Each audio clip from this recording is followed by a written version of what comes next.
We've had some tremendous speakers and content, all of which we do record. We're recording right now.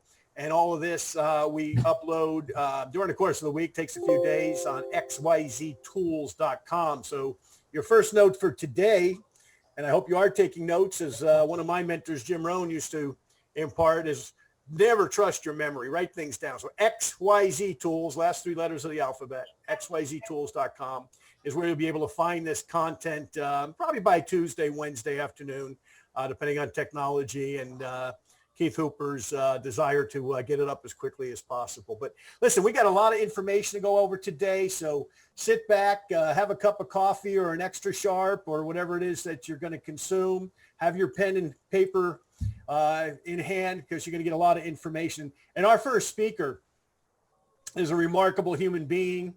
Man, I've had a privilege to not only work with side by side now for over 2 decades, but he's also become a great friend. And he is one of the 3 original investors and founders of Immunotech Research. And John Molson is a man that has been a tremendous athlete in his life. He's a tremendously educated individual. He's a man that has just a wealth of life experience as well as business experience. And he brought that to Immunotech, helped to put together the formative part of this company that exists today for all of our benefit. And in addition to that, he also literally rode shotgun with Dr. Bunos for many, many years. And I don't think there's a singular person on the planet who had more of a relationship or spent more time with our great Dr. Bunos, our co-creator of this product. So I'm going to turn the call to John, and during the call, I'll have a couple of questions or comments for you, John. But welcome to the call, first of all. And you've got a lot to share today. Well, a couple of thoughts. First of all, welcome everybody. It's great to be back here again. And Immunotech has been a huge part of my life. I was asked the other day by the marketing department to put together a bio for our scientific advisory board, as I'm a member of the board. And so I sat down and I said, okay, so what am I going to write about?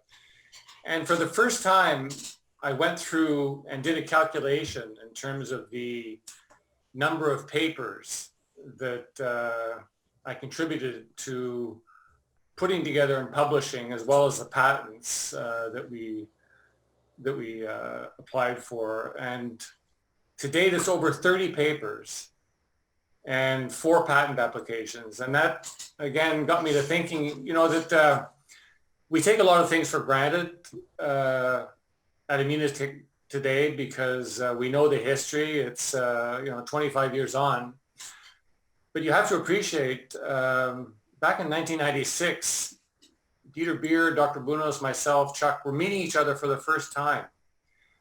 And what was remarkable, and what Dr. Bunos talks about, serendipity, how has serendipity extended through many elements of this business?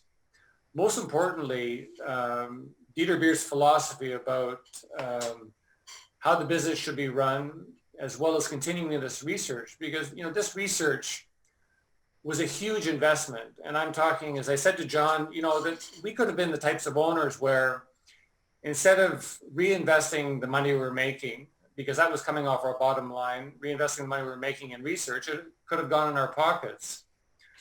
But 30 articles later, and some of these studies were 7 figures, we're setting the future for what we see today. And the fact that we all philosophically, without even thinking about it, agreed to invest in that, follow Gustav, develop Gustav's work, I think is, when I look at it now, pretty remarkable that, we're all on the same wavelength. And we never even really talked about it, but we just all kind of agreed about it. And so that's, to me, is a huge testament to my partners that I was in business with. And, John, talk about that a little bit as far as the financial investment. I mean, let's face it, not a lot happens in this world of ours without somebody writing a check. And you referenced 7 figures, but I know you and I spoke the other day about this, but yeah, feel free to share, some of the actual monetary amounts that went into these patent and the processes that, Dieter Beer and yourself and Chuck invested in. Well, those are the direct costs. I'm not talking about the indirect costs. So the indirect costs are, if you think of my time, Jimmy's time, David Peltier's time, together with the people that I hired to help us out, you're talking in some of the studies, you're talking $2.5–3 million.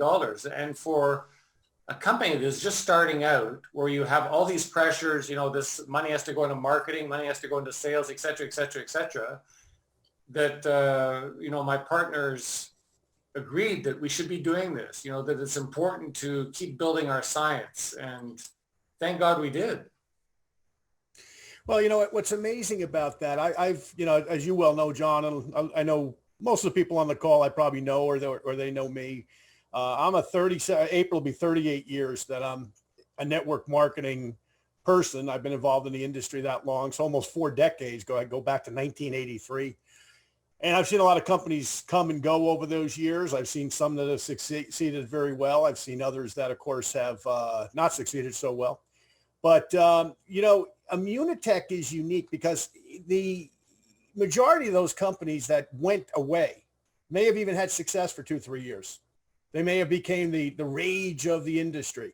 But how they were founded most of the time was on the philosophy of a couple of entrepreneurs getting together and saying, let's start a company, let's do network marketing. Oh, gee, what are we going to sell? And they go down to the local Whole Foods or Sprouts or the equivalent in their community if they're selling nutrition or perhaps something else. And they knock off a product and they rebrand it. They put their label on it.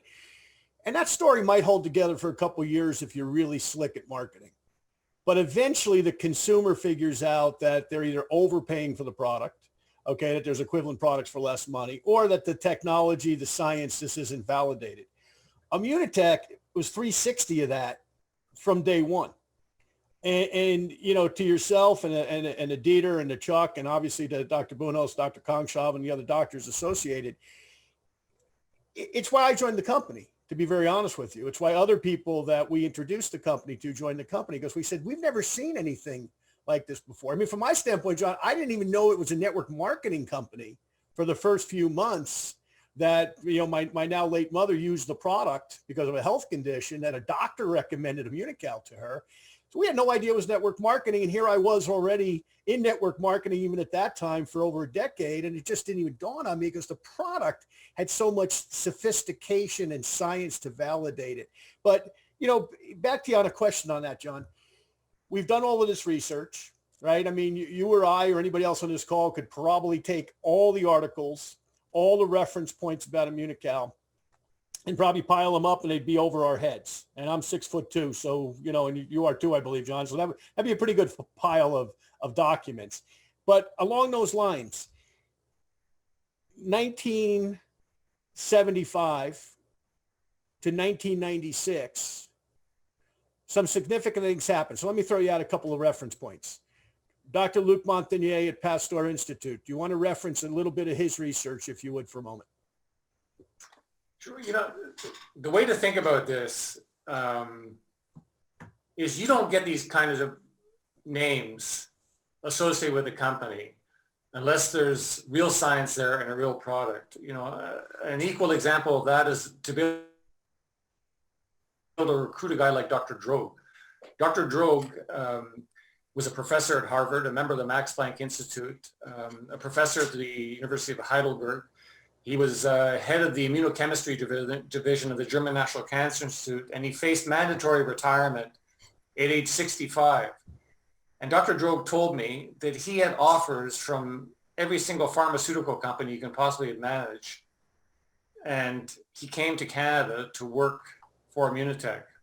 A big incentive for him is that we were committed to some big studies that he wanted to do using Immunical. So you don't get these kinds of individuals, and there's been many, many physicians, some of the top institutions across North America, unless you philosophically are science-based, you're based on integrity, and also you have a product that works. And I think that's the greatest testament is we've been able to attract these kinds of people because of the product and our philosophy. You know, and that was one of the things that's so overwhelming. Because, you know, sometimes you get the question from people when they look at our company and they say, well, you've been around since 1996. And then they hear that research predates us almost 20 years, right? Yes, it is 20 years, 1975, when Dr. Bunos and Dr. Kongshaven first had their first, meeting and association. And, you know, what happened in those 20 years? And, you know, just talking about, you know, Dr. Droog for a moment longer. Not only did he go on to take our Immunical product and ultimately create our Platinum Immunical product, but you know, when John says the Max Planck Institute, for those of you that aren't familiar with who Max Planck was, he was a guy named Albert Einstein's mentor. Okay. So when you look at these studies that John's mentioning, and these names are thrown out, whether it's Wolf Droga or Luc Montagnier, for example, who won the Nobel Prize a number of years ago, you know, these are heavyweights. These are not, you know, some guy, you know, in isolation. These are people, to John's point, that are wanted by the pharmaceutical industry and by, universities, et cetera, around the world. And they all wound up at Immunotech, not because we threw a lot of money at them, frankly, because our product was already validated and they had their specific area of research that they were interested in doing something further with. And you know, once again, it sets us apart. It gives us a point of difference than John, frankly anybody else. Just one other point. I remember another anecdote. When we were running our aging study, we were very fortunate to be able to work with a gentleman named Dr. Remy Rabassa-Lauret. And Dr.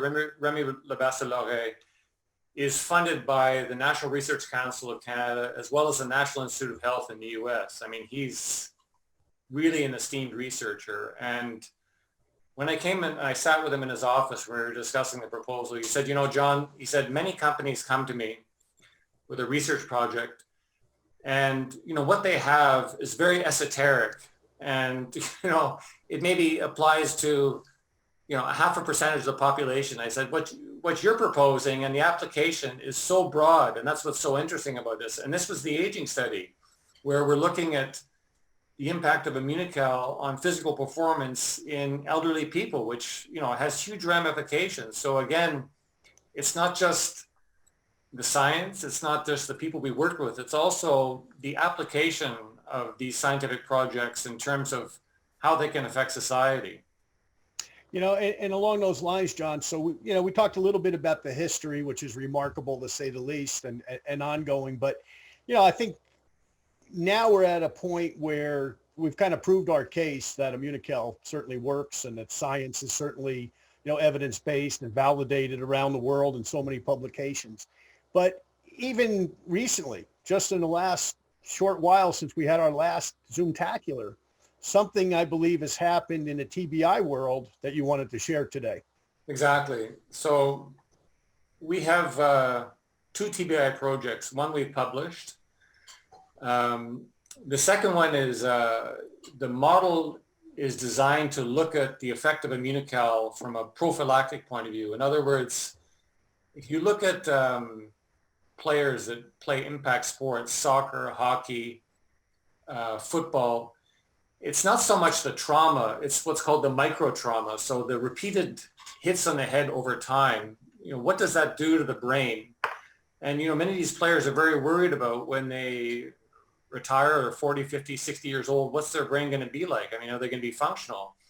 And there's a way to model this. And so after a successful first study, we initiated the second study, and the data from this second study is going to be presented at a national TBI conference this year in the US. And then the paper should be published in, let's call it the spring of 2021. So you're going to have 2 papers, one that looks at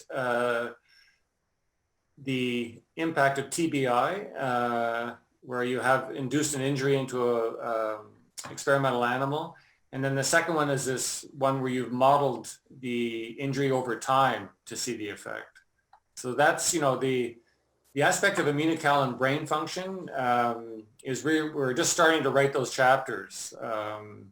So that's going to be fascinating, because we also have the NCI study underway, mild cognitive impairment. And, you know, we're working with some of the top neurologists in Canada. These neurologists are consulted by governments to set policy for unhealthy brain aging, unhealthy aging. And they're sitting as part of the research team that runs this study. And so it'll be really exciting to see what the data is when we finish the trial. Interesting. It always amazes me when we hear about these trials, and then, you talk to people and you share with them that, we are a network marketing company, but yet we've got this incredible scientific product with all of this validation that's being studied at the highest of the high in terms of, be it academia or be it in the research world. But, John, I know you and I share a lot of information with each other that, everybody else doesn't necessarily get. But when we talk about that aging, this is something that's coming to light more and more. I'll be 60 years old this year, for example. And I remember when my dad turned 60, for example. He was an old man. He was old. He was sick. He was beat up. He was all these things. And of course, he never took Immunocal. It didn't exist during his life. I look at a lot of other people that were maybe in that age group, 50, 55, 60, 65, and they were definitely progressing in the wrong direction. Not all of them, but most of them. Going back to, when your dad, my dad were the ages that, you and I roughly are now. And I think you have some advice for people as far as what Immunocal will do in terms of slowing down an aging process. I know we can't make that claim, but certainly, all the elements that go into reversing time a little bit or slowing down time a little bit, I guess. But anyway, let me throw that to you if you want to go from there. I can explain it this way. Dr. Bunos explained to me before Dieter, he was funded by Dieter Beer. He was funded by the National Research Council of Canada. And as part of receiving these grants, you're audited. And he said the most difficult concept he had to try and get across to these research was that Immunocal didn't act like typically what you see interventions, where it's one cause, one effect. With Immunocal, it was one cause, multiple effects. And so when we talk about aging, the research done by Dr. Bunos with regard to these mice that live 30% longer, they live longer because you're staving off age-related diseases. So you're improving the immune response. But I can tell you, Dr. Droog was an expert in aging. And I can tell you that Immunocal affects the aging process in multiple ways. Now, when you're doing clinical research, you have genetics, you have environment, you have, people respond differently, but the underlying rationale with regard to Immunocal and aging, it affects multiple parameters. So you're talking about the immune response, you're talking about the effect of environmental toxins over time, you're talking about liver function, you're talking about muscle function, even the brain, cardiovascular system. So it really is hitting it from multiple data points. And John, last question on that, because the brain, and I know Dr. Gutman has shared this in the past, when they examine cadavers, of course, that the ones that have died of ALS, dementia, MS, I believe, and also, of course, Alzheimer's, seem to be devoid of glutathione. Once again, we know what our product does in terms of glutathione, but if you want to comment on that a little bit, because, once again, to that point about aging, some of these diseases may not have existed because people passed away before they got them, in theory. Right now we have people who are living, 85, 90, 95, 100 plus year old people that, and in many cases are fully functional. Some of them are even going to work every day. Some of them are doing remarkable things in aging. But, once again, along those lines, right, because of with aging creates circumstances of things with the brain that didn't exist, maybe in the prior generation that exists today, and it'll exist for our kids and our grandkids. But along those lines, John, once again, Immunocal in the brain, it's so fascinating. Well, I'll explain it this way, because a lot of people understand the model of sports. If you have a world-class athlete and you overwork that athlete to the point where they're, in Oracle's terms, overreaching, so they're playing too many minutes, They're not eating properly. They're being forced to travel because of away games. They're in hotels, so they're not sleeping well. Their resiliency is going to drop, and these athletes are more predisposed to break down. Now, the reverse is true. If you optimize their playing time, if you optimize their diet, if you optimize their recovery, they're going to be more resilient. So when I met with Dr. Schipper, who's a top neurologist who's running our MCI study, and we looked at the model of neurodegenerative disease, and his mouse model reflects exactly what happens. He said, you know, in almost all neurodegenerative diseases, in other words, that you have this increase in inflammation, and it causes all sorts of problems. And he said, you know, in almost all these different conditions, you have a precipitous drop in glutathione. So the brain becomes more vulnerable, so it becomes less resilient. So he said, boosting glutathione boosts the brain's resiliency. So you cannot eliminate the risks we face on a daily basis due to genetics, due to the environment. But what you can do is you can boost the brain's resiliency to these things. So it's a game of percentages, much like insurance. So you want to do everything you can to boost your body's capacity to mediate all the different insults you're subjected to, you know, outdoor pollution, indoor pollution, trauma, whatever. And that's the underlying concept of Immunocal throughout the body, boost the body's capacity, you know, whether you're an athlete, whether you're a cancer patient, whatever, boost the body's capacity to deal with the different insults. Incredible. Well, John, as always, I've got about 4 new notes that I didn't have in our prior discussions, because every time we talk, I learned something new. I'm sure everybody else did. And I'll give you the last word, and we're going to move on to one of those people who's remarkable in an age group that most people are retired at, that is going to give us some great information on his Immunocal experience. Well, I would just say that you got some great speakers today, so everybody get your pens and paper ready and take notes like John does. Great. Well, thank you so much, John, as always, buddy. Appreciate it. Thank you. Stick around. We'll probably have a question or two for you at the end. Okay. Like we normally do, because there's so much content. I know it gets your brain working and mine as far as more questions to ask of all these remarkable people. And we really do. John is absolutely, we got an all-star lineup today. We always do, but we've got an all-star lineup. Normally we have one superstar medical person. Today we've got a number of just incredible human beings. And this next gentleman, I'm going to read a little bit about him for you. And I read this last night, and I had to share it. I had to share it with a few people this morning, just how remarkable this is. But anyway, Dr. Skip Skipstad is going to be our next speaker.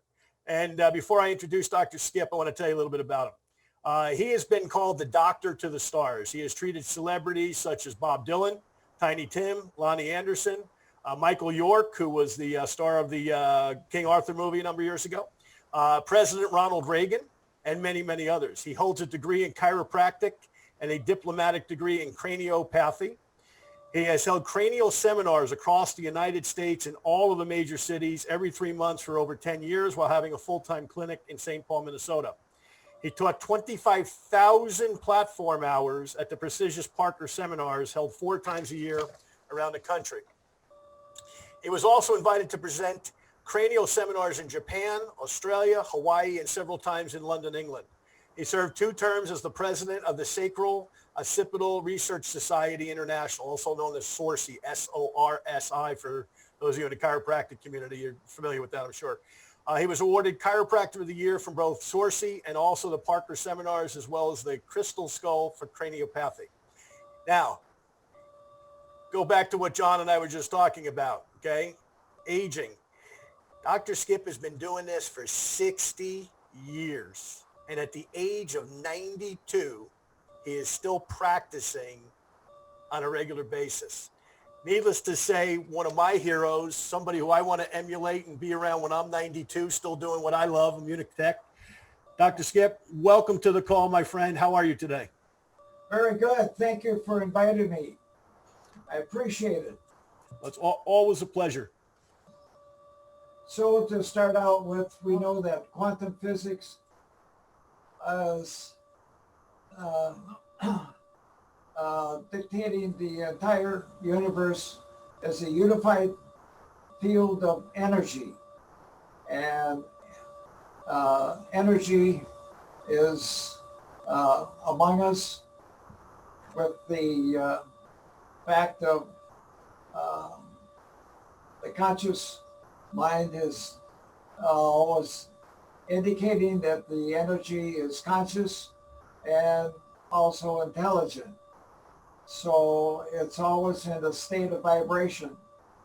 And so with that, the conscious mind is actually indicating the fact that we can use kinesiology muscle testing through the subconscious mind of the body that harbors all the storehouses, all the effects within the body. So we know that the triangle of health is 1/3 nutrition, 1/3 structural, and 1/3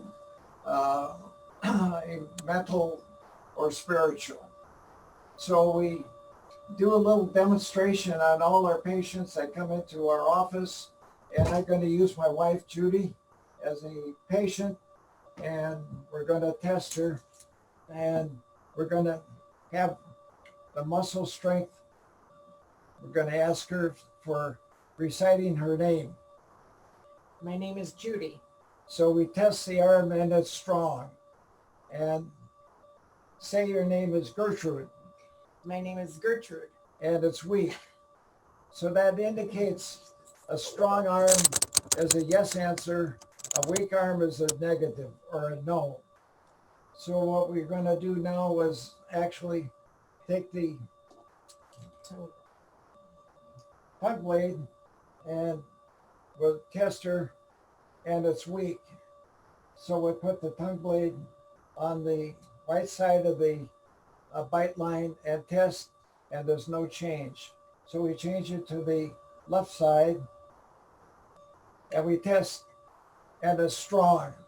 So that tells me that the TMJ is stressing the left side of the cranial vault, which harbors all the facts, the figures, the conscious thoughts. In other words, the stress side of the cranial vault. So now we take a packet of Immunicol and place it on the body, and we ask the body, does the product that you have on your body needed by the body? And the answer is yes. So now we check for dosage. So we check, does the body need more than 1 packet a day, 2 packets a day, 3 packets a day? So it needs 2 packets a day. So in summary, what happens is that the TMJ stresses structurally the left side of the cranial vault, but the nutritional aspect of support is needed and shows to the patient that it's required for making of the glutathione within the cells. And the packet contains the precursors so that when it enters the cell membrane of the brain cell, it actually has qualities to pass through the blood-brain barrier, and it actually produces the glutathione, which is needed and necessary for the neurotransmission of nerve impulses. So now what we do, we take the cell phone, and we know that the heart extends the electromagnetic energy out from the body at least 6 feet. So we test the cell phone, and the arm test is weak, so we put the tongue blade on the left side to have a strong arm. Okay, so we start testing the cell phone at arm's length away from the body, and we continue to bring the cell phone into the body. When it enters the electrical magnetic field of the body, arm weakens. So let's take a packet of Immunicol Should I leave this in? Mhm. And we put it here, and we put it in the electromagnetic field of the body, and the test strong.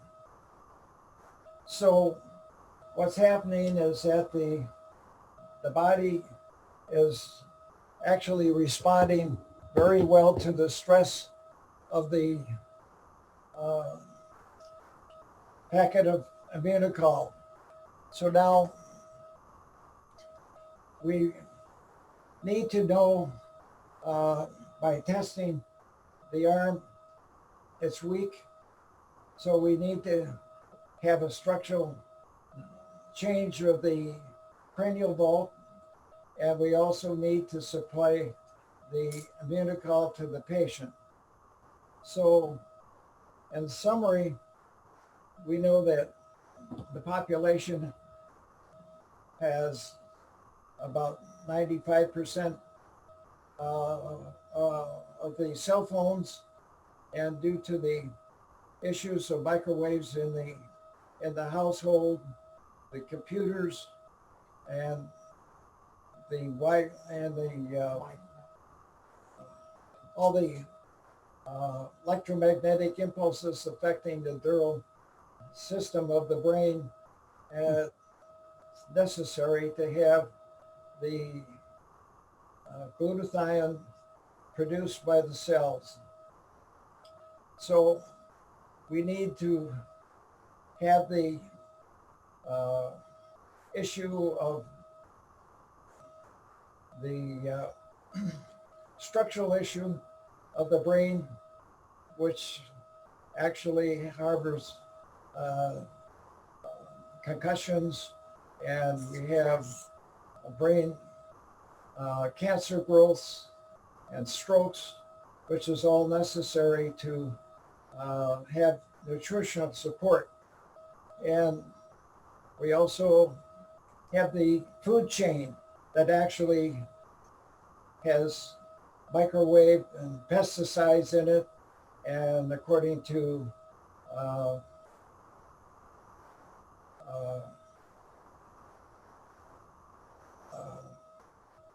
Keith Hooper, he's talking about the dead food that we're eating in his Wednesday night phone calls, and this also depletes the nutritional aspect of the body. So with all the impulses derived from the cell phone and the microwave and the computers and the Wi-Fi's within the households, is constantly bombarding the nerve cells, causing a neurodegeneration of the brain cells, which is a big cause of Alzheimer's and dementia. And it's necessary for the body to have the glutathione that supports good, healthy tissues. And of course, we know that the glutathione passes the blood-brain barrier, and which is all important. So with that, we need to have the patient, by show and tell, knowing the fact that the glutathione is needed and necessary for the body to sustain its homeostasis. And of course, we know also the fact that glutathione is one of the major players of the immune system in the body, and we can't discount the fact that that's a required issue in today's world. So after we show and tell the patient, the needed requirement for glutathione, we tell the patient to go see Judy, and she proposes to sign him up as one of the distributors. Okay. So doctor, let me ask you a couple of questions. You said a lot of amazing stuff here, but one of the things I really love is 1/3 nutrition, 1/3 structural, 1/3 spiritual. Yes. And that's just remarkable life advice, health advice and life advice. I think for all of us to hear, from someone who's been a legend in your industry for 60 plus years, number one, and number two with Immunotech. But if you could, without having to get into specifics, I know a little bit of how you were introduced to Immunical. You had a health issue yourself, I believe, and a friend in New York introduced you to the product. How long ago was that, and anything you want to share on that? We were vacationing in Scottsdale, Arizona about 15 years ago in 2005. And there was an ad in the paper to have a full body MRI for $600. So Judy and I never see any medical doctors or anything. So we said, why not go for it? So in the process of getting the MRI, they found that I had a 2.5 spiculated lesion in the right lung of my body. And the doctor said, this is not a friendly lesion. You better get that checked out as soon as you get home. So they made the copies of the study, and I took it to 4 different medical doctors, and they all concurred that it's not a friendly lesion. And so they recommended I have a biopsy. So in the meantime, we called Beverly Miles, and she actually beat it, terminal cancer, and asked her what she did. So she suggested to take some glutathione and Municol, and we said, well, where do you get it? And they said, well, you get it out of Canada. And so we didn't actually change our minds about taking it. So we started that right away. So I was on the Immunicol for a couple packets a day, and we was scheduled for a CT scan and a biopsy in 6 weeks. So we went through the CAT scan, and the doctor said, well, Skip, we are not going to be doing a biopsy today because your lesion reduced 50%. And I thought, wow, that's pretty amazing. And so he said, well, we're going to redo the test in about 3 weeks. In about 12 weeks. And so 12 weeks later, the lesion was showing on the screen, reduced down to my little fingernail. So he said, you're out of the woods. And so to this day, I'm clear, my lungs are clear, and I don't have the lesion returning, and I feel fine. And at 92, I still work. I have to ask you, how many days a week and roughly how many patients per week are you still seeing? Well, I got to have a day off once in a while. So I do Monday, Wednesday, and Friday. Great. Yeah. Well, doctor, let me give you the last word. Anything else that you'd like to share with our audience today? Well, all our patients are very grateful for the fact that they got someplace to come and receive a good correction on their health challenges. And every one of them are receptive to the fact that they need the glutathione, the Municol, to help their system be protected against the viruses and the stress in this world. So we're happy to treat the public, as they are coming into the office here. Great. Well, thank you so much. And I know you're an inspiration to myself and to so many other people, and that you're still going strong at 92, and you look great. And thank you so much. And thank Judy as well. And this has been some remarkable information. And thank you once again. Thank you. And this is his spine tie that Yeah, somebody made I for like him my spine. Oh, yeah. Okay. with his name on it. Dr. Beautiful. Skip. And are the two of you going out dancing this weekend? Oh, of course. Okay, you know, Judy, both of my sisters are on this call, and some other people that are, let's just say, over 50. And you know, Judy's not going to get off too easy here. I got to ask her some of the people that you worked with in your career, because you had quite a career in addition to Dr. Skip. So just share, if you would, a little bit about, you know, what you did for a living and some of the folks that you worked with. Okay, well, before we got married, I had a career in entertainment. I played a Hammond organ and an instrument called a Chamberlin, which was as big as a Hammond organ. It weighed 400 pounds. And it had a full keyboard, but I could play every other different instrument on the keyboard, the saxophone, bass, drums, vibes, guitars, trumpets, everything.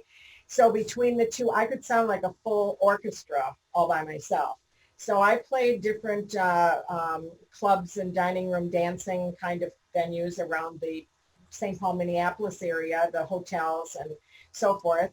And then I was playing at the Sands in Phoenix when a producer from New York came in and saw what I did and thought it was so different. He said, I want you to fly to New York with the Chamberlin and do a show with Bobby Darin.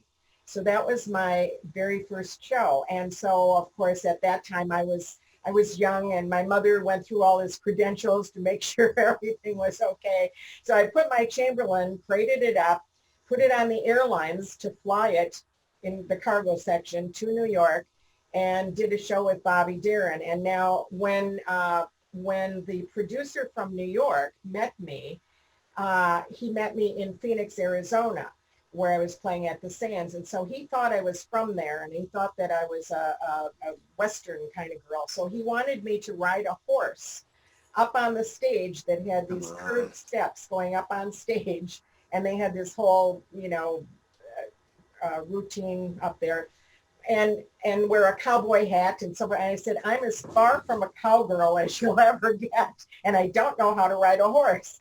And so he said, well, you'd better learn because I build you that way. So I had to learn how to ride a horse and get an outfit and a cowboy hat with rhinestones around, because I wore little spaghetti strap dresses and little rhinestone dangly earrings and so forth in my performances. So that was my first show with him. And then from then on, he had me doing shows with Jack Jones down at the Diplomat in Miami. I did a show at the Waldorf Astoria in New York. I did shows. I did a show in the Stardust in Las Vegas. And so I flew my Chamberlin on the cargo section of the plane everywhere I went, because there were only 8 or 9 professionals in the United States that ever played a Chamberlin. So so I had to fly that everywhere. So that's what I did, and it was amazing. I would work in a club in my own hometown of Minneapolis and have about a 6-month contract or whatever in those days. And then when the producer would call me to go to New York and do a show with some big celebrity, I said, absolutely. So I'd get a substitute to play the Hammond organ, keep my job in Minneapolis, fly the Chamberlin out, rent the Hammond organ where I went, and then do the show for a week or whatever it was, and then fly back and have my same job. So it was fabulous. I had a great career.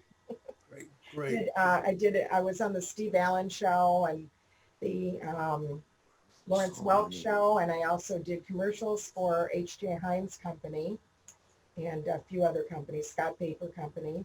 So had a great career.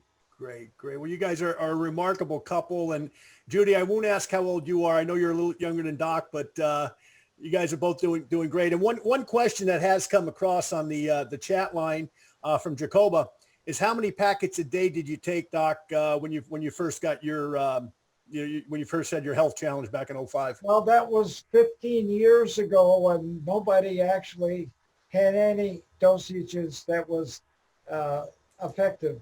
So basically, I was taking 2 packets a day. Great. And that was regular Immunical or Platinum at the time? Well, I had one of each. One of each. Great. Yeah. Great.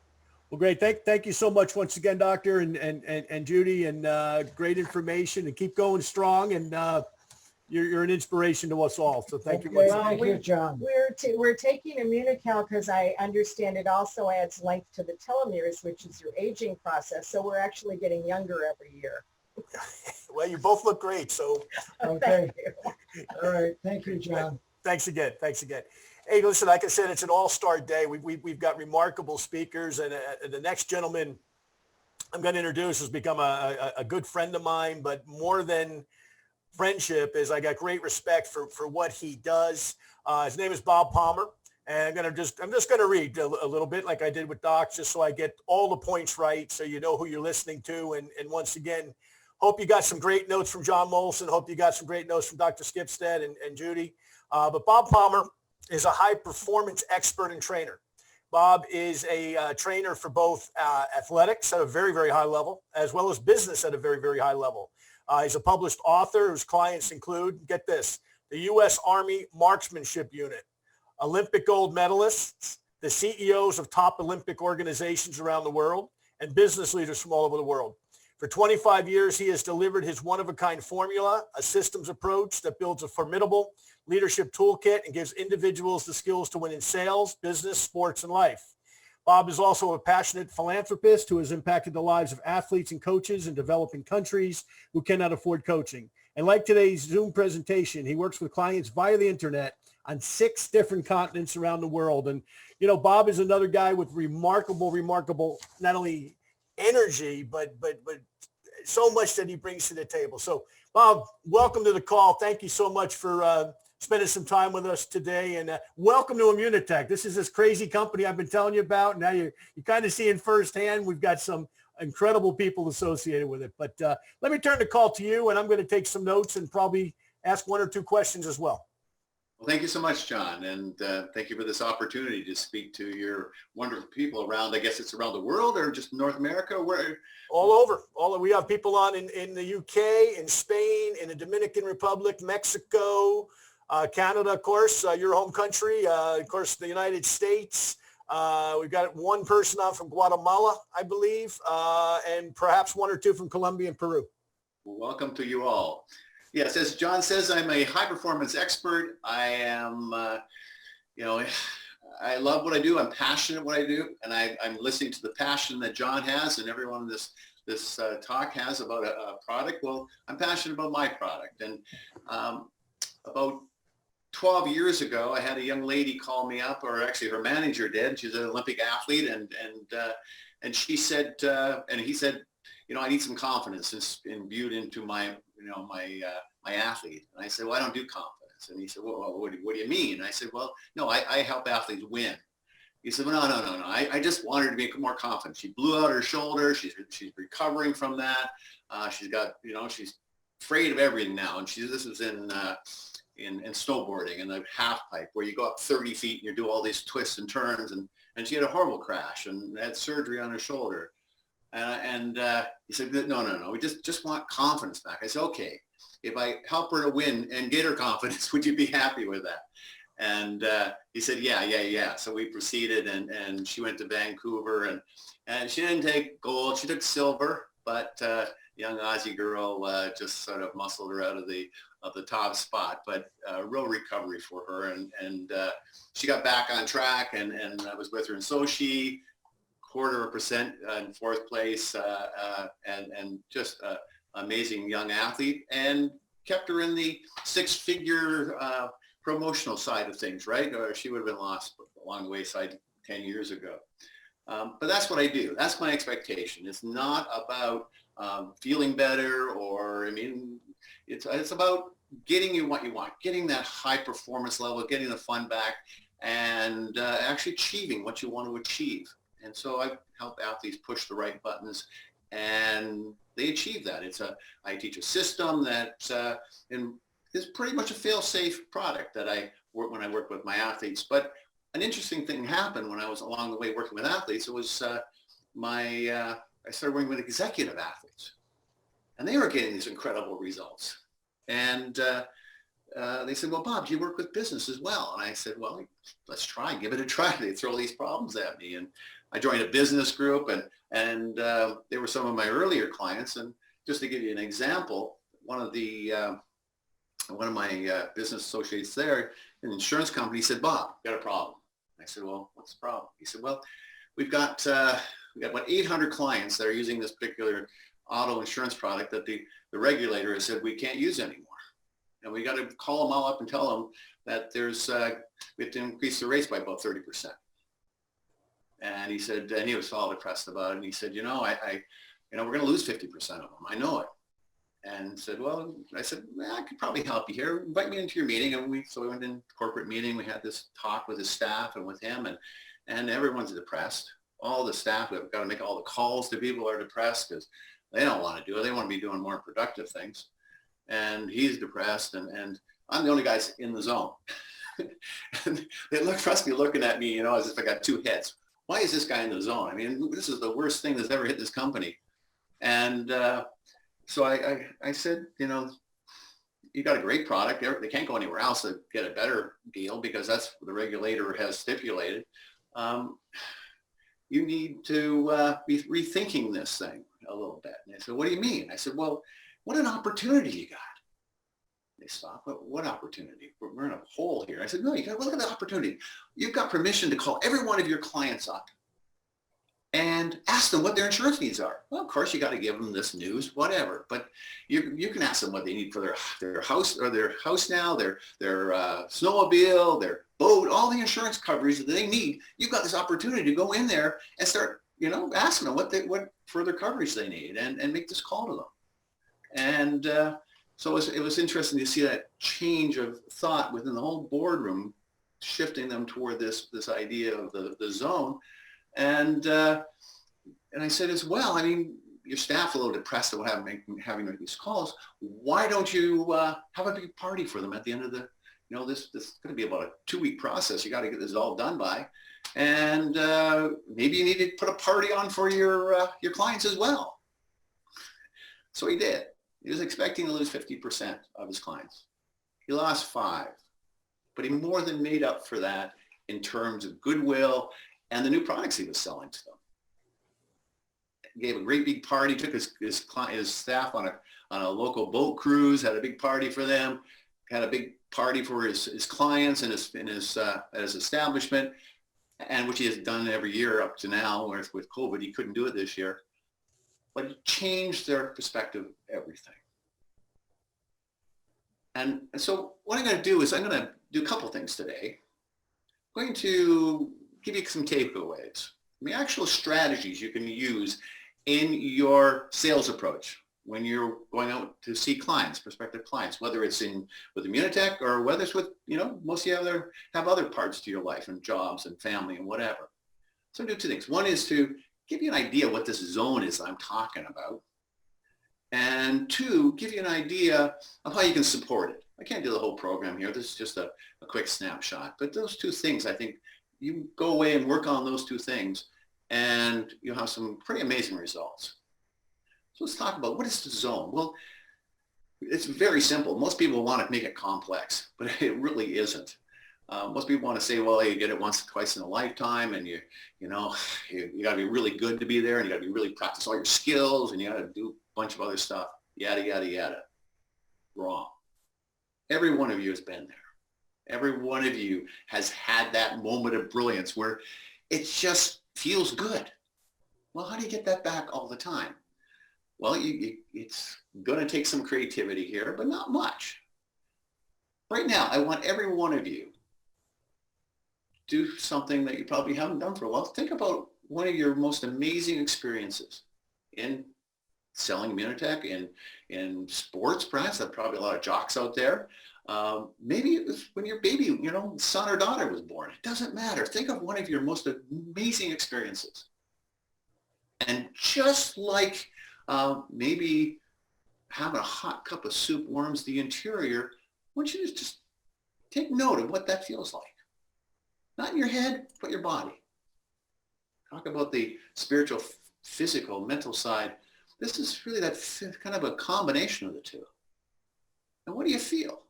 Now, if you want to make this a little easier and a little more exciting later on, and if you're having trouble with this, go into the bathroom. I call it mirror time. Walk into the bathroom, look at yourself in the mirror and go, what's the most amazing experience I've ever had? And you're not going to recognize the person you're facing. They're going to light up, they're going to beam, and you're going to actually see what other people see in you when you're doing your sales approach. They're going to, this is, what do you want to see? Do you want to see this? Do you want your clients to see that person? And believe me, even on the phone, even if you're not face to face with them, even if you're not Skype to Skype with them or Zoom to Zoom, you're going to see them on that. They're going to hear it in your tone of voice. So take a look at yourself in that mirror and go, I'm in the best experience I've ever thought about. Man, I light up.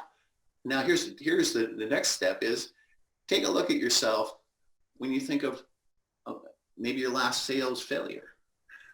And notice what happens to your whole physiology. You're not going to recognize, maybe you will recognize that guy. Maybe that's the guy you live with most of the time.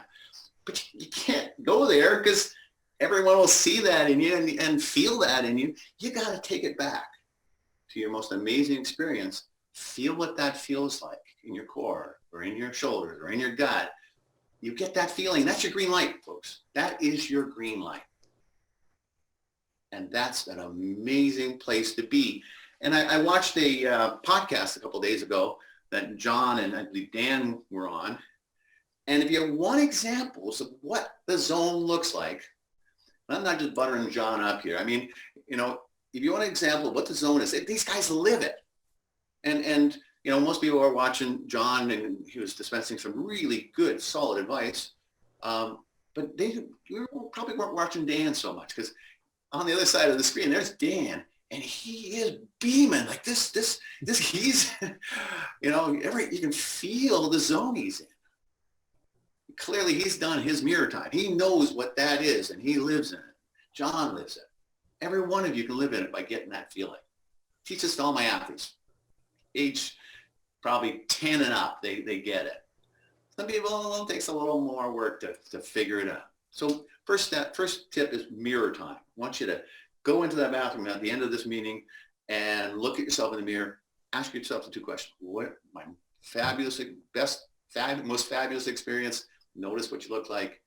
And then maybe even see what you look like when you're under duress, because that will give you a wide range of what your client may see in you if you're not prepared for them.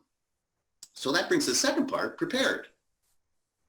Now in John's interview the other day, and I tell you, go back and watch them.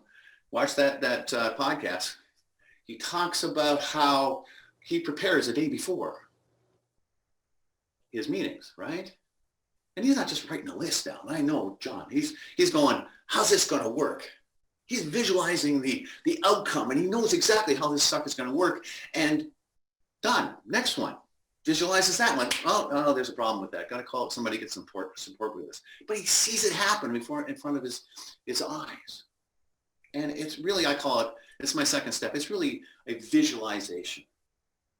Now everybody says, yeah, I did as a young athlete. Oh yeah, but I've heard about visualization. And man, I don't do it because it's not effective. It's not effective because everybody's telling you to do it wrong. Everyone's saying, relax your body and do, you know, the progressive relaxation. Not to mock that. That's good for athletes that are high performers and they got to bring themselves down.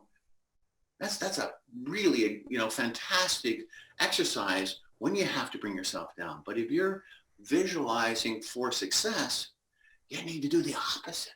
You need to ramp yourself freaking so high up in the air that just seems doable. And you go, I love it. I can do that.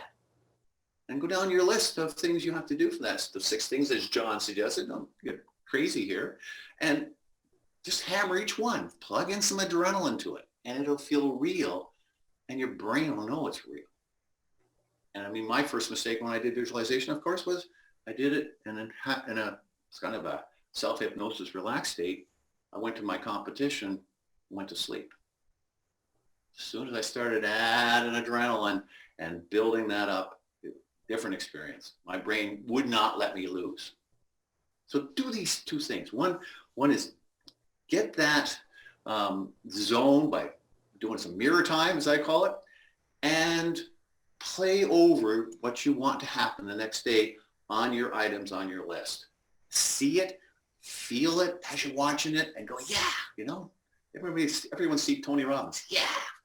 I mean, that's the kind of yeah you want to have, and that will become automatic after a while with practice. So just a story of how this might work. You know, a number of years ago, I was trying to break into the sports field big time at the top Olympic levels, and called up a guy and actually got him on the line, the top CEO of a Canadian sport organization. And I had done my rehearsal, I did my visualization, I was in the zone. And, you know, they had a rough spell. You know, Canada sees itself as squeaky clean, and one of their athletes was caught doping, and everyone was demoralized. But this guy's pretty brilliant, but just people weren't following him. And so I think it's a great opportunity. So talked about me working with his athletes, and he said, Bob, we can't do that. We have no budget for that. We have another organization. They look after our athletes. And it just clearly just got more and more depressed, and I could feel my zone going, whoop, no, my brain wasn't going to let me. I knew my outcome. I said, whoa, how about I work with you? Sure. Who said that? Holy crap. Did I even ask that question? And we had a very successful relationship. They had a great Olympics that year. And you could see his energy. He brought his people, his directors up. They got the coaches up. They got the athletes up. It just spread throughout the organization. So, you know, practice those two things, and your power, your passion will be felt by everyone in your sphere. And I think John and I are talking about putting on a program in the new year where you can get this kind of training. You know, you can call me directly. I think we got some contact information. I'm permitted to say that on this show. And also, I guess everyone else is kind of promoting things. This is my book, if that's okay. Yeah, absolutely. That is a Mind to Win. It's a sports-based book, but you know, as one of my business people said, Bob, I bought your book for every one of my staff members. I know it's a sports-based book, but it's a clinic and a book, and my sales staff need that kind of passion and power that your book will give them. Well, you know, Bob, you bring up a lot of good points here, but you know, one of those points about the mirror, and I'd like you to comment on this. You know, you're never going to look at yourself in the mirror. Like even sometimes during these calls, I'm watching you speak right now, or I was watching Dr. Skip and John, et cetera. But I look at myself and it's like, smile, like look happy, look like you're happy to be here. And that mirror, you're so right about that. If you're talking to a prospect and you were looking in the mirror, you're not going to not smile at yourself. And to your point, you're thinking of a happy occasion. One of your kids was born, for example, or you had a successful presentation and signed up a good new leader in your business, or, you know, something went right in life. You're going to have that happy emotions, and they go across the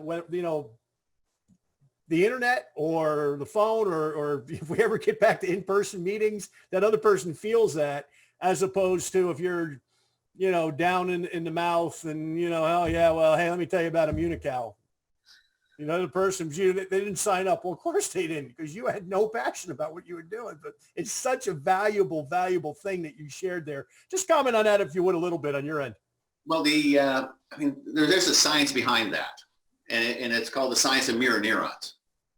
And it's how we connect. It's how we learn. It's how we build rapport. It's how we lead. And you know, when I work with an athlete, I tell them at the end of every session, I'm going to ask you a question. And that question is, how will you perform now? And if you can't tell me fantastic, then I haven't done my job.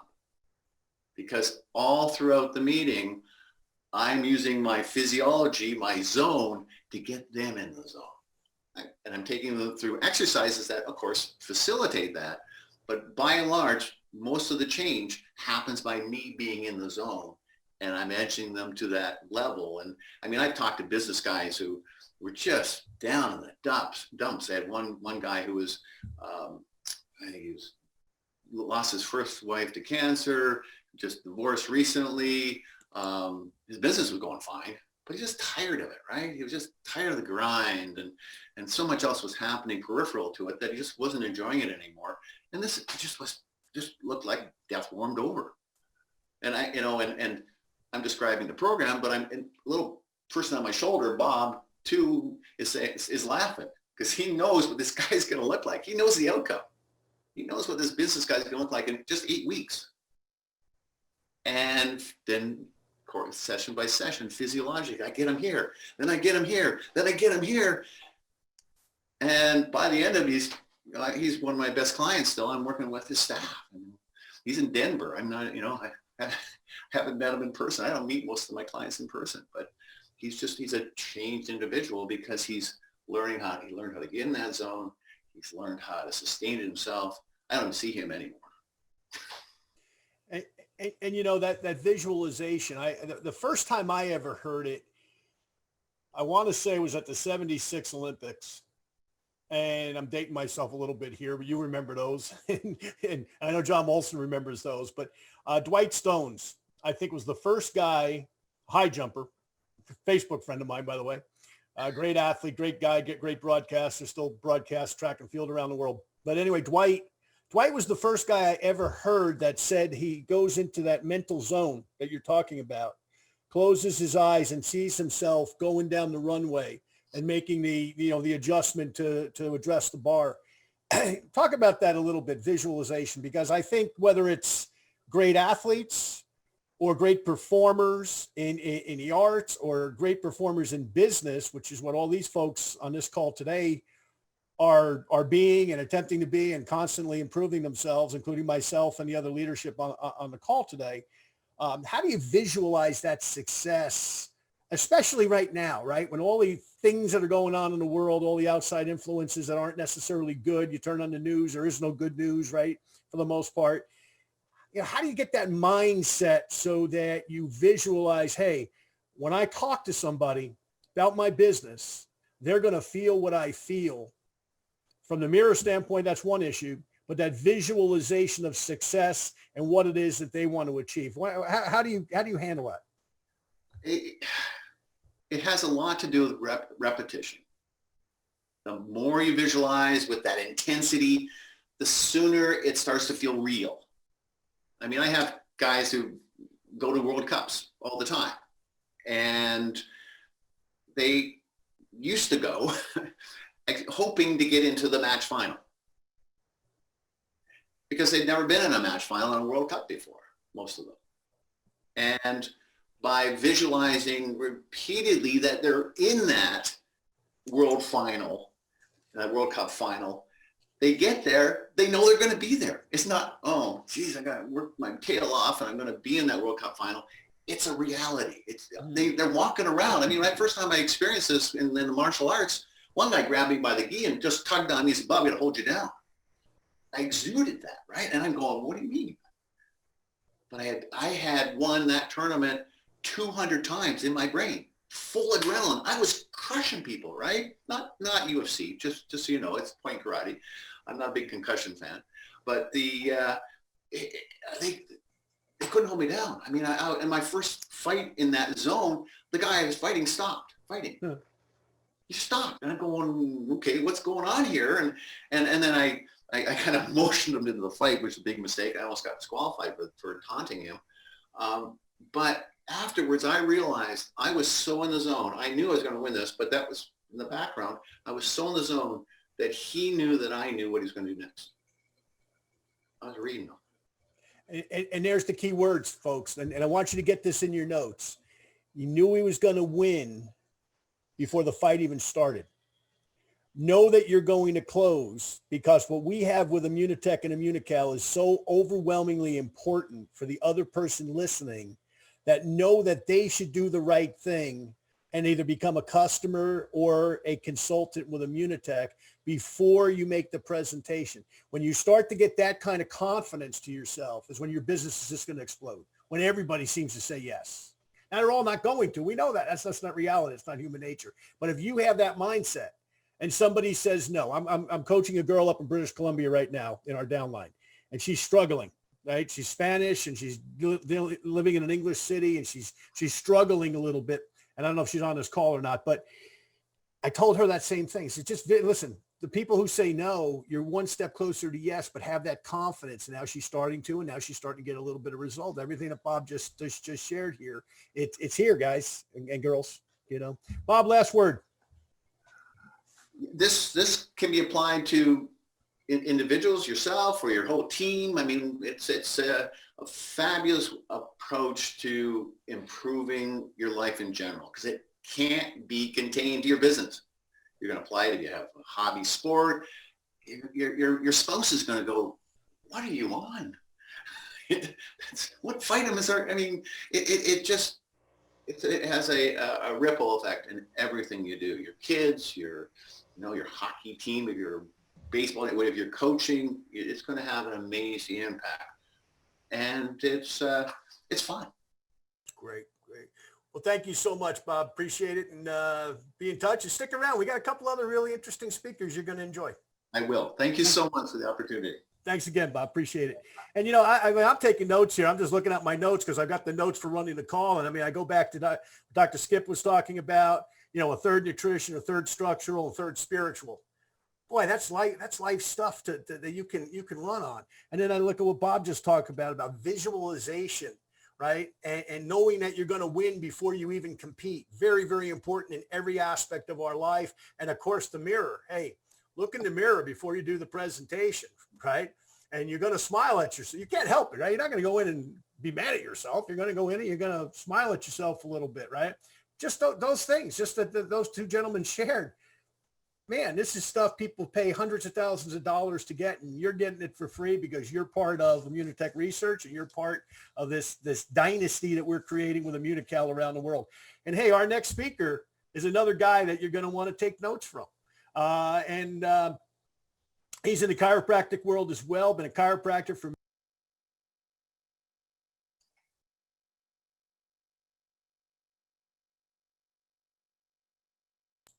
I'm muted. I'm talking to myself. How you like that? Can you guys hear me? Yeah? Okay, good.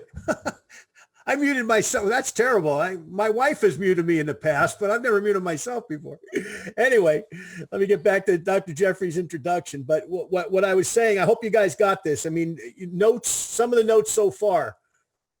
Dr. Skip on a third nutrition and a third structural, a third spiritual. Words to win by.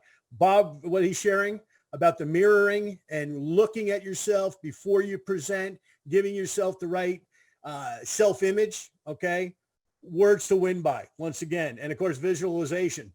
Win the game before the game is played. I tell my son when he was playing hockey actively, you got to win your shift before you get on the ice, right? It's exactly what he's talking about. When I competed in judo all over the world, I always had in my head before I ever fought, what I was going to do. I didn't get out there and go, what am I going to do? It's like, you got to go out there and react. It's the same thing in business. So anyway, moving on.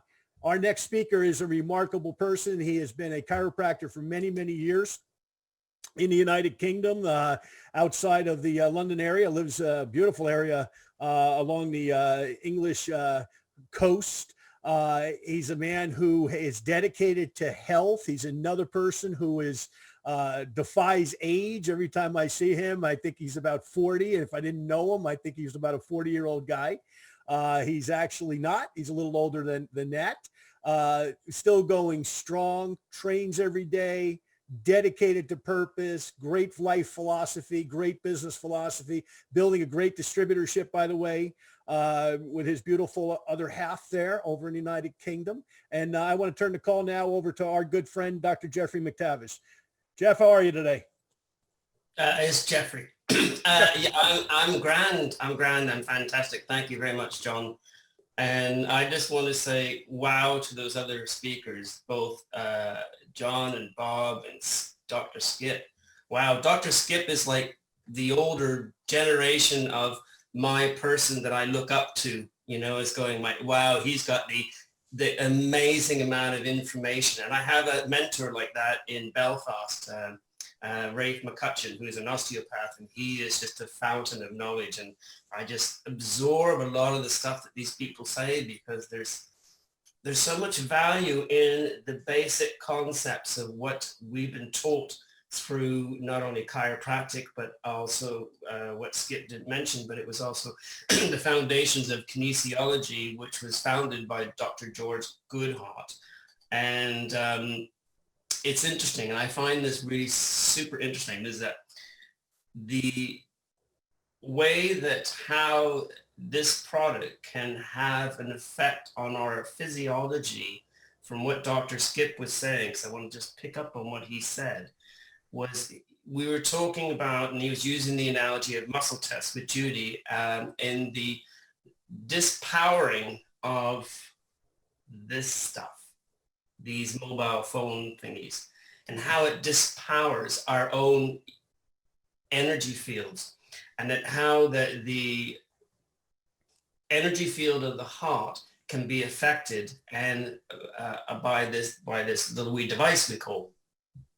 But it also affects the brain. So we know that, I know Dr. Skip mentioned that it's actually 6 feet. Well, it's actually been measured to 22 feet through magnetocardiography imaging, that it measures this field of electrical currents that the heart gives out. And what this does, and we have to understand one thing, is that we have in our heart and in our brain a tremendous amount of mitochondria. And I've spoken about this before, about how mitochondria, there is a process in the system called the electron transport chain.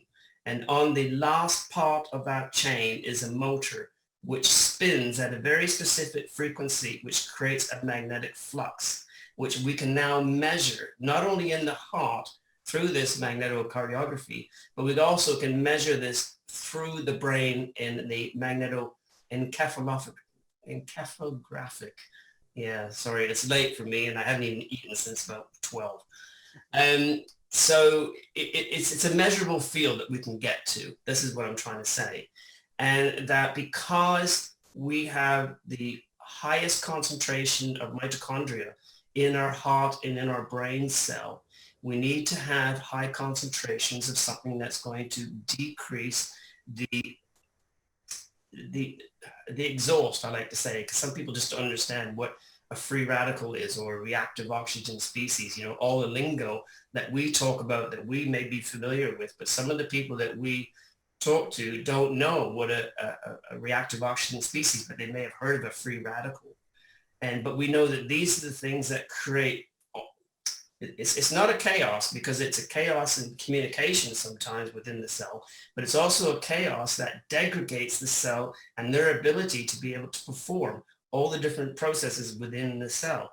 And so we know that when we're talking about the brain, because I want to get back to what Bob was saying and also what John was saying, and basically we're talking about how the brain is able to conceptualize ideas, emotions, beliefs, and movement, and all the other things that we are designed to do, like Dr. Skip said about the triangle, and how that this particular involvement in brain function creates waste products, and we need to reduce the waste products.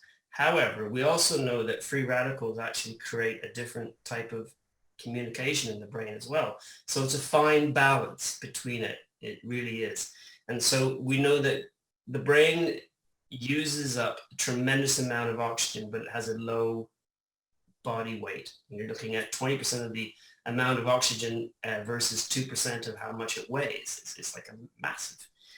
And we also know that there are up to almost 3,000, maybe even more, mitochondria in one brain cell and also in a heart cell. This is why these magnetic fields can be measured.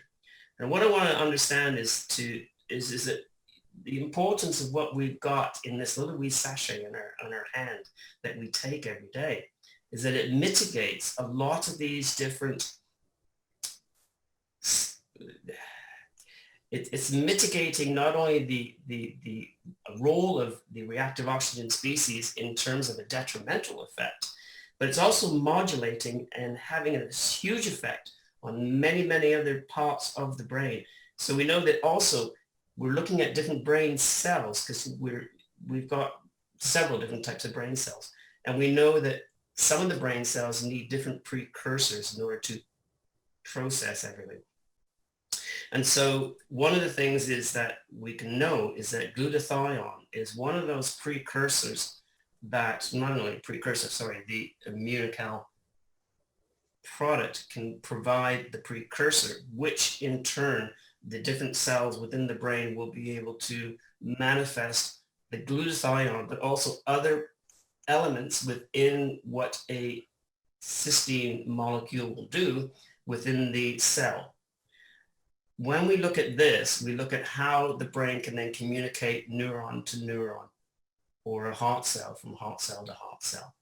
And one of the things that I quite like about all of this science that is coming out that John Molson talked about was the effect of how glutathione, or we could say Immunical, how it affects the brain, and how in so many different ways we're talking about function in terms of movement and or thought or function of our autonomic nervous system, our brain stem, and all these other things.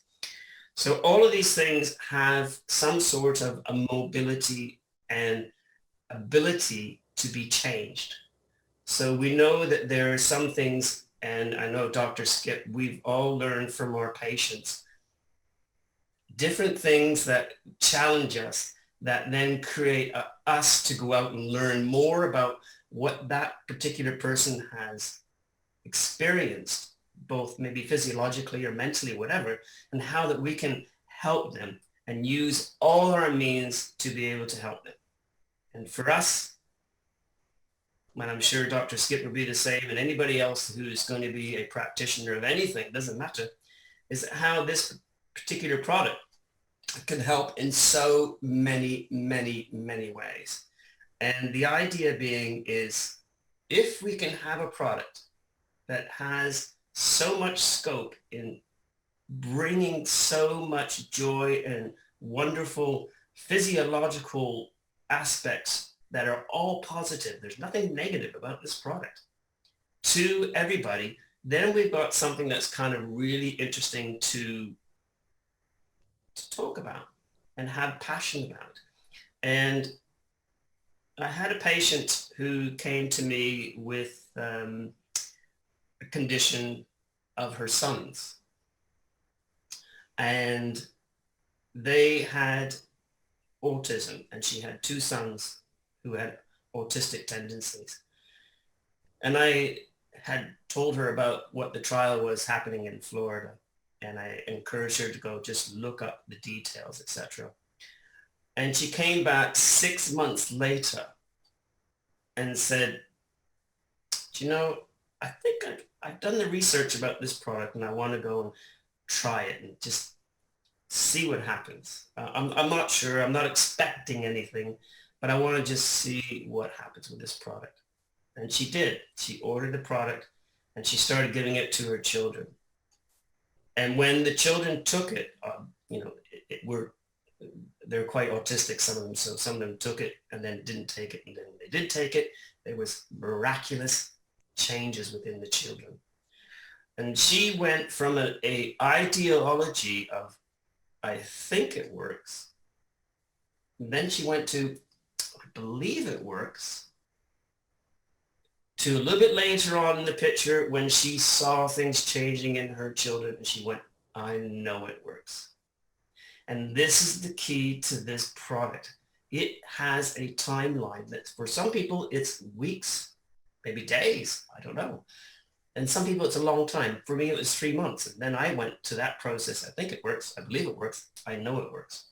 And this is the thing that I found really profound when I speak to all my patients about this, is that this product is individual. It goes everywhere, different for everybody that you bring it to. It's a pill of powder. It is your food insurance. It's a health bank deposit that every time you take this, you put it into your health bank and you're just creating more physiological wellness. I don't know how to describe it. It's kind of a silly word, but you're really just saying, thank you, body. I'm going to boost you with more goodness every time we take it. And this is the really cruel thing about it is it's cool, sorry, not cruel. Is the cool thing about it is because when we look at what Bob was talking about in terms of being able to stretch our brain and maybe if you're a golfer, I know this is very true, where you think about making moves when you play golf, but you're not actually at the golf pitch or whatever they call it. I don't play golf. And you can imagine sitting at home, lying down on the settee couch, and you imagine that you just did that putt or you just played that driving thingy, whatever you call it. I don't like golf. But it's a cool analogy because what the idea being is that you could imagine how you went through the process of doing that.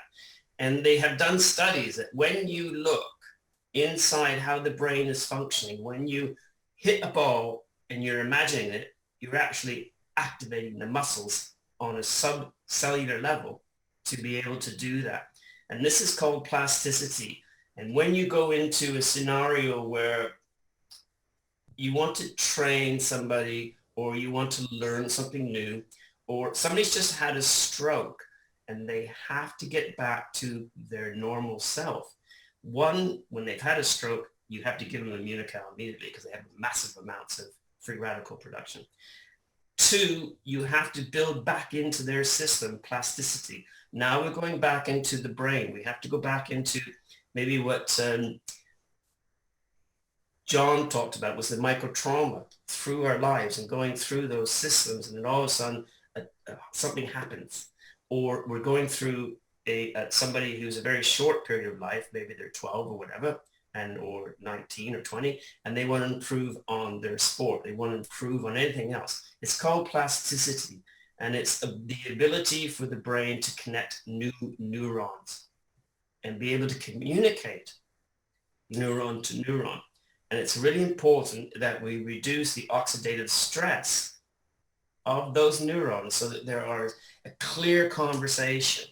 So I say to people, it's almost like the old analog radio where we get a lot of static and we have to turn the dial to get it in and we get a nice clear signal as opposed to a digital signal that we have now, which is super clear. This is the difference between having something that is not really performing well and then performing really well. So when we look at plastic changes in the brain, when we want to learn something, we want to create something, we want to expand on things, we need to have that cellular communication between neuron to neuron to neuron to neuron. The only way that we can reduce the stress from that oxidatively because of the amount of mitochondria which are in the cell is to be able to reduce that oxidative stress. And this is where Immunical shines like a big beacon. It's really, really great. And this is where we can really help a lot of people with so many different elements of cell physiology, because this product works on a cellular level. Let's face it, it works on a cellular level, and we are just a bucket load of cells with a nervous system that is creating life for us. And this particular product is nothing but supportive for everything our body wants, bar none. You cannot say nothing negative about this product unless you have a problem with lactose. That, what is it, 0.1%, John? That is very small. It's so small. And in other words, you have a belief. Now, this is the other thing that, Dr. Skip was talking about, people coming in and getting adjusted, and his philosophy. And I think, Bob, you talked about philosophy, or somebody talked about philosophy tonight. And this is about our belief systems. And our belief system is still brain-based, but it's also heart-based. Who rules what? It really doesn't matter. They are interconnected, and they are both so magnetically charged that we can actually measure it. But what happens is that we need to have those cells expressing their energy level at the highest level, and reduce the amount of degradation that our systems are exposed to, so that this cell can expose itself and be able to be 100% fantastic. So this is why I wear the red glasses, because I'm dealing with crap lighting that I've got in front of me, the blue screen of the TV, my LED lights here. I've got that, so it reduces my DHA degradation in my eye, which affects my retinal epithelial pathways, et cetera, et cetera, et cetera. So when it comes to looking at how, just on a really elemental level of how glutathione, how it links into Immunocal, and how it will link into how it can help you, it's the belief that you have of how this product can help you based on maybe what you've experienced or what you believe, or maybe what you know. I wrote a song when I think it was about 25, and it was called Belief in My Believing, because I believe in what I believe in, and I have that belief about my believing. And we all have that same thing about this product. We believe in it, or we wouldn't be on this call, or maybe we're on this call to learn about it. If you're learning about it, then take the product, because then you'll start to believe in it, and then you'll form your own beliefs. Then we have the science that can back it up, and we don't have any holes. We have a solid foundation. We have a company that has value and purpose and a philosophy behind it that is rock solid. You cannot fault this company, and I've been looking at different products and different companies for a long time, and when this came by, when it was available here in the UK in 2015, I said, stop, I'm ready. Boom, I'm doing this. Because there is no other product out there that can have this credentials. It has credentials coming out of its ears. And we must be so proud to walk out and talk to people and say, we've got this, we got that. You know, it's almost like being a boxer. We got this, we got that. Fantastic, great. John, you can be pressing all that weight. Musical. Because it makes you strong, both emotionally, physically, and all the things that this product brings to you, we have to bring to those people who we know could use this product. It's an amazing product. It's an amazing opportunity. It can help your wallet, and it can help your heart, and it can help your brain, it can help your body, it can help everybody that you love. Just share the product. Thank you, John. Great.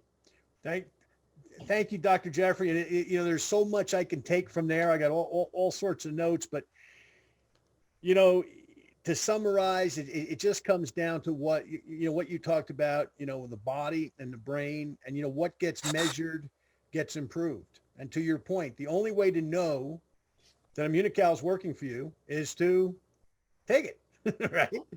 Yeah. And you'll feel those improvements. So great stuff. And thank you for staying up late. I know it's getting a little late there in the UK. So thank you as always, my friend. Tea time now. Dinner. Great. Thanks, Doc. Take care. So, okay. Our last speaker before we wrap up for today is Dr. Nancy Cellini.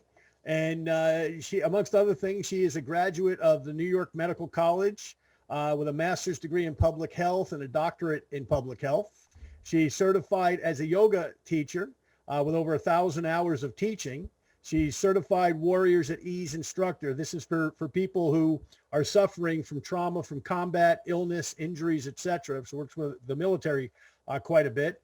She's a certified organizational change manager with experience in public health, health research, integrated medicine, organizational change management, technology, and education. Her perspectives are very, very unique on health, comes from many, many decades across public health and technology, as well as mobile health. She's worked in the bio and pharmaceutical industry, as well as intramural and extramural government research, nonprofits, military medicine, as well as academia.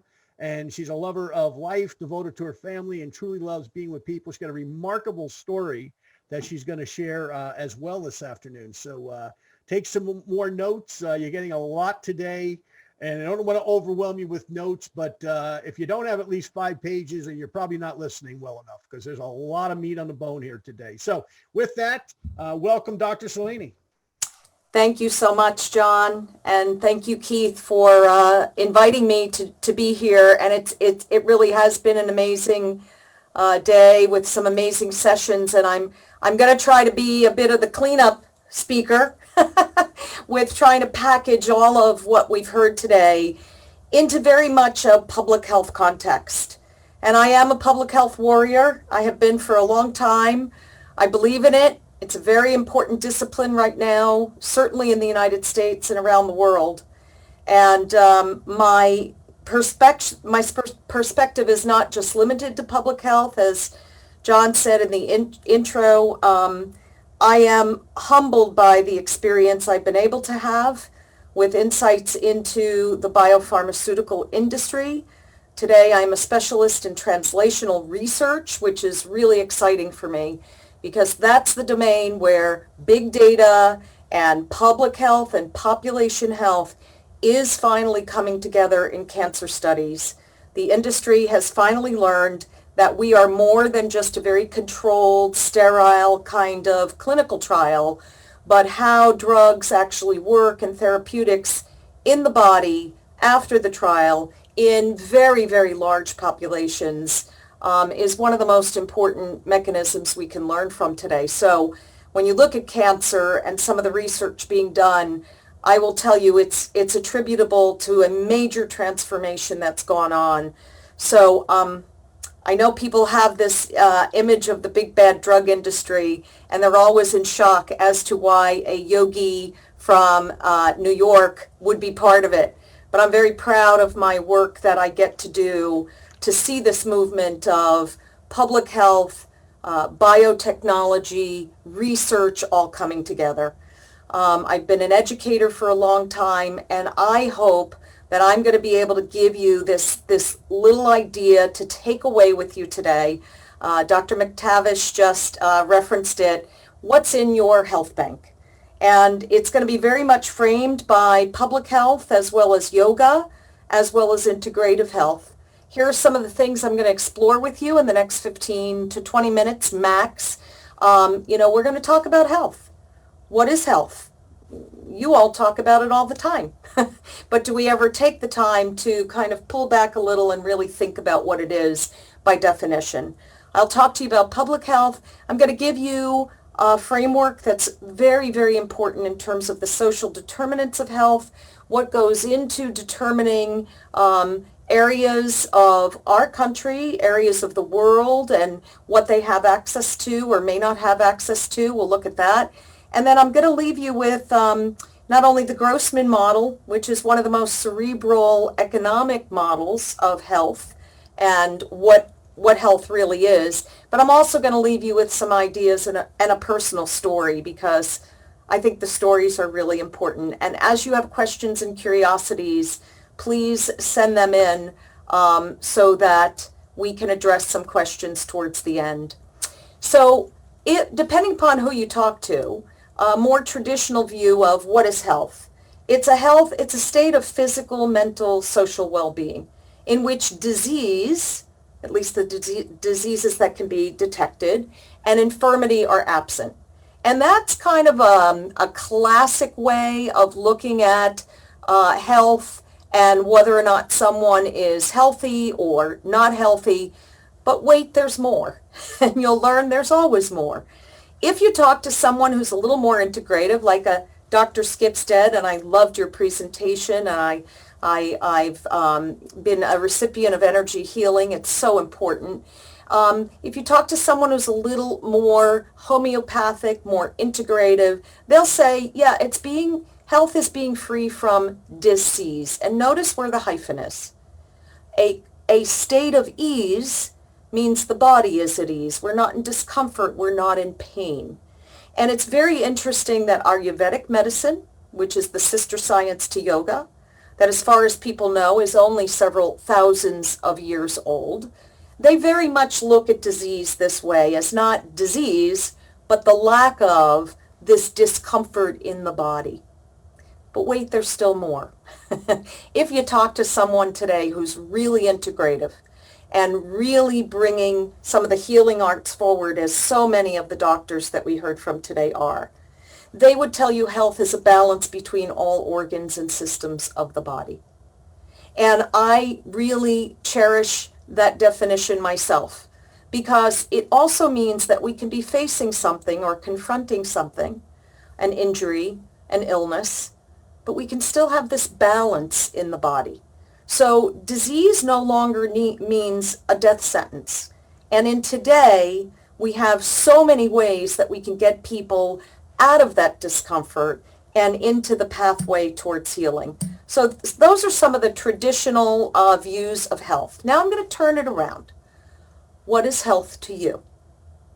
And more importantly, as you look in this great big heart that has a lot of word art in it, there's a lot of really nice things in there. We heard about a lot of them today. Maybe to you, health is wellness. Maybe being healthy is exercise. Maybe it's achieving this sense of tranquility and calmness. Or maybe if you listen to Bob, it's a state of maybe not being so calm, but instead being elated and excited to be doing what you're doing in a sport and in performance areas. The truth is, health to each person is very individualized. I've worked with people where their idea of health was to get out of pain enough to be able to pick up their grandchild.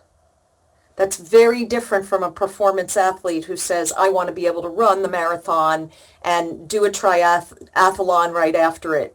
So goals are very different. So we're going to play a little poll right now. This is the interactive part of our session. So get ready. You all have the ability in Zoom to register a reaction.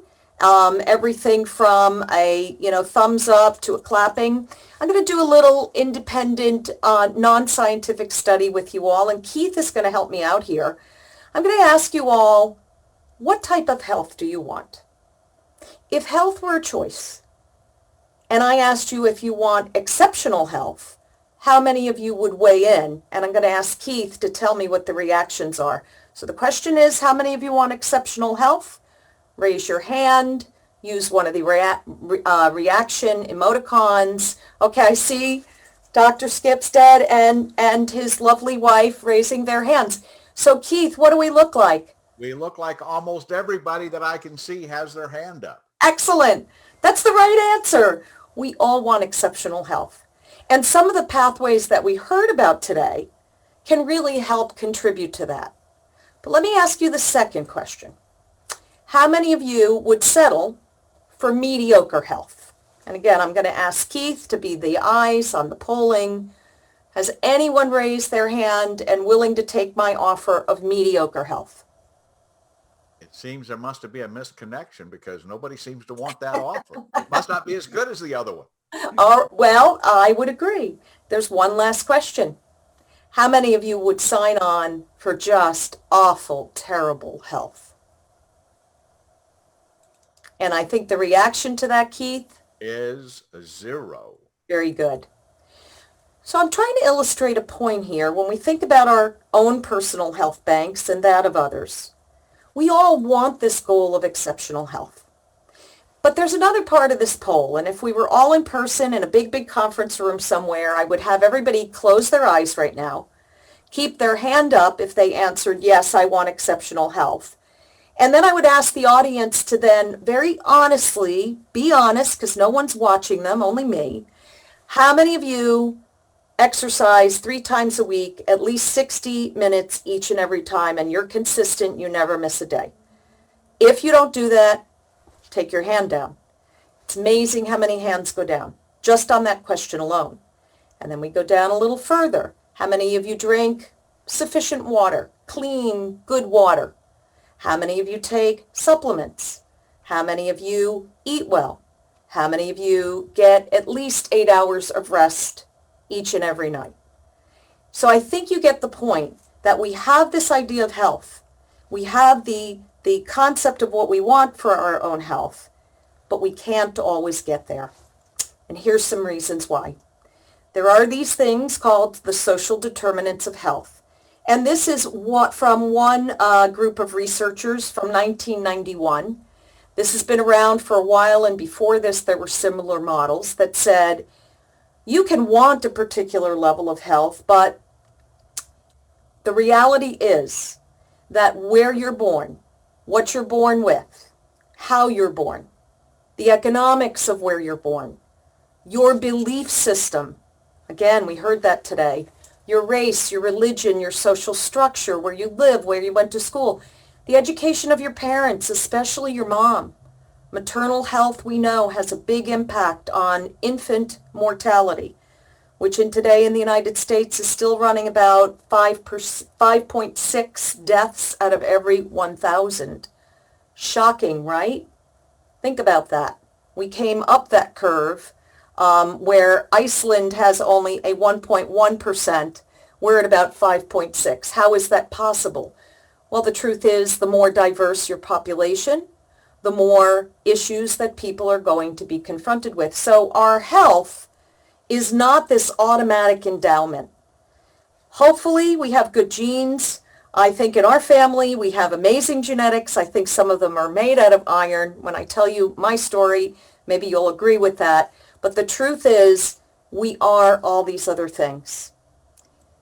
On an individual level, how healthy we are can be predicted by the things we do or the things that we don't do. But individual health alone is not enough. Today we're looking at population health. And the difference is, and it's interesting if you speak to a public health epidemiologist, they may tell you that they love your Aunt Ruthie, but what they really care about is studying all the Aunt Ruthies in the world. That's where we really start to see population health. And lately this concept has become extremely important as we look at COVID-19 and the implications of it. If we look at the people who have succumbed to serious illness, the long hauler symptomology and death in horrible cases, we can't ignore these social factors. We can't ignore these determinants of health. So it's something to be very sensitive to when you're having a discussion with someone. As distributors, you have a client in front of you who says, I don't want to do any of those things. It also comes back to another very important concept coming out of public health, and that is health equity. We all by nature have equal rights and chance to achieve our best. As a matter of fact, when I teach yoga, the art of yoga, the science of yoga is really helping someone to become the best version of themselves. Not my version of them, their version of them, which is why we call it a practice and it's very personal. Unfortunately, those social, economic, environmental disparities exist. And they exist largely and they loom largely. I can only speak to the United States, but we are still a nation who spends more per capita on health care. And we still have some of the lousiest outcomes in the world. That infant mortality rate is nothing to be proud of. So we know that health equity is a great concept. We want everybody to take Immunical and we want them all to be healthy. How do we get them there? Well, here's the other stark reality in your Health Economics 101 package today. We have an infinite nature of human wants, as shown by our poll. We all want exceptional health, but we have a finite or limited nature of resources available. And I'd like you to start to think about all the things you heard today as this package of health goods and services. Going for chiropractic care, going for Reiki treatments, going for acupuncture. Those are all things that we can decide to do, but wait, there's more. We have this concept of scarcity. We may all want the same things. Truth be told, we can't all have all the same things. So what do? Well, Michael Grossman determined that he would put this into economic terms. Michael Grossman, a little bit on him. He's a New Yorker. He developed this model in 1972, and it's where the health bank comes from. And I want you to know this concept in a very basic manner, because one of the things about health is making it accessible to everyone. Michael Grossman put health into a demand and supply paper. And I think Keith has posted the paper. You're welcome to read it. God bless you if you get through it. It's some pretty tough economics, but here's what Grossman was saying that was brilliant. What if we thought of health as we're all born with a stock of health that depreciates over time? We can buy medical goods and services at our discretion. Remember I said health is an individual thing. I may not want to go to a chiropractor. Ever have that argument with someone? I try not to, and today. We can, based on our preferences, our time use, and our budget, we can determine to buy and purchase medical goods and services that add more to our stock of health, our capital. And very much, I want you to look at this as all the good things you heard today. They can all be put into our personal health banks, and we can encourage others to put these things into their health banks. Now, I won't lie to you, education plays a large role. So as distributors, I know you're always trying to educate people about what is glutathione, why is it so important. It's actually a precursor, Immunical. I try to give people the right amount of information, point them to the evidence base that's been talked about today, and this is very much out of the evidence base. So it turns to our question, what's in your health bank? Like that commercial, what's in your wallet? No offense to the credit card company, but what's in your health bank? How many deposits do you put into your health bank for those days you have to make a big withdrawal? And just the personal story, I put a lot into my health bank. I try. I'm not perfect. I fall off my path sometimes because we're all only human beings trying our very best to be the best versions of ourselves, and I really do believe that. But on July 3rd of this year, I had to make a major withdrawal from my health bank. I was hit at a very high speed on my bicycle from the rear, took out my rear wheel. I'm a very avid cyclist of many, many years, and I was thrown onto the pavement at a high speed onto my right side.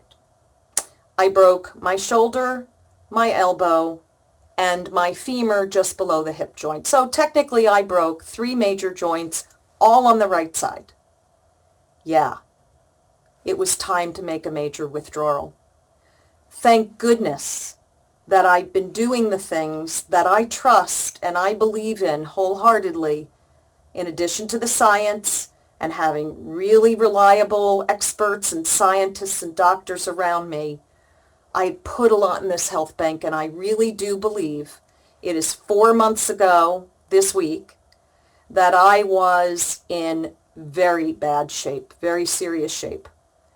And doctors have asked me, because my fractures are non-detectable upon radiographic diagnostic now.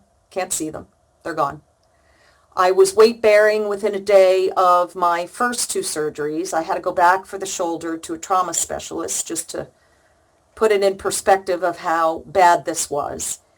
But doctors are amazed that I have almost full range of motion in my shoulder and certainly in the other joints that I have had fractured.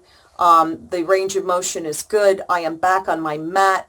I'm on my bike in my basement, not ready for the road yet.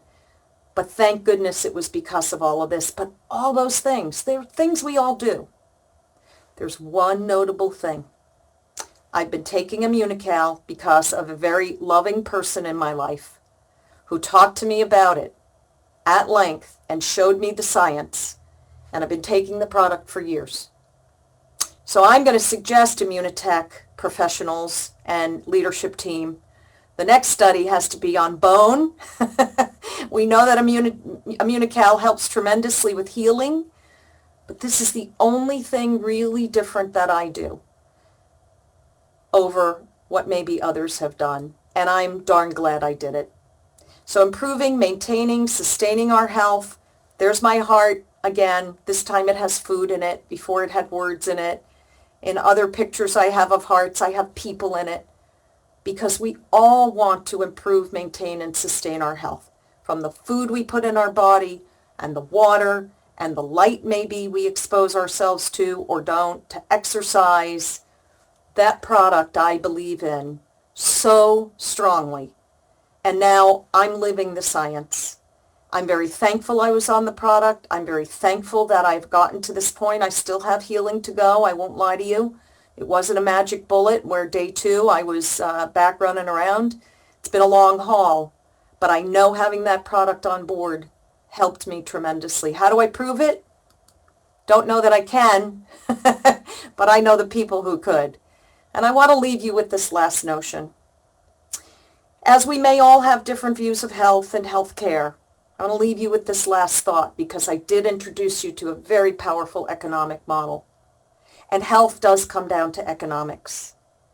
Can we please all remember that the people we're in front of, we all bleed the same blood, we all cry the same tears, our bones break in exactly the same way, we get ill, we hopefully recover.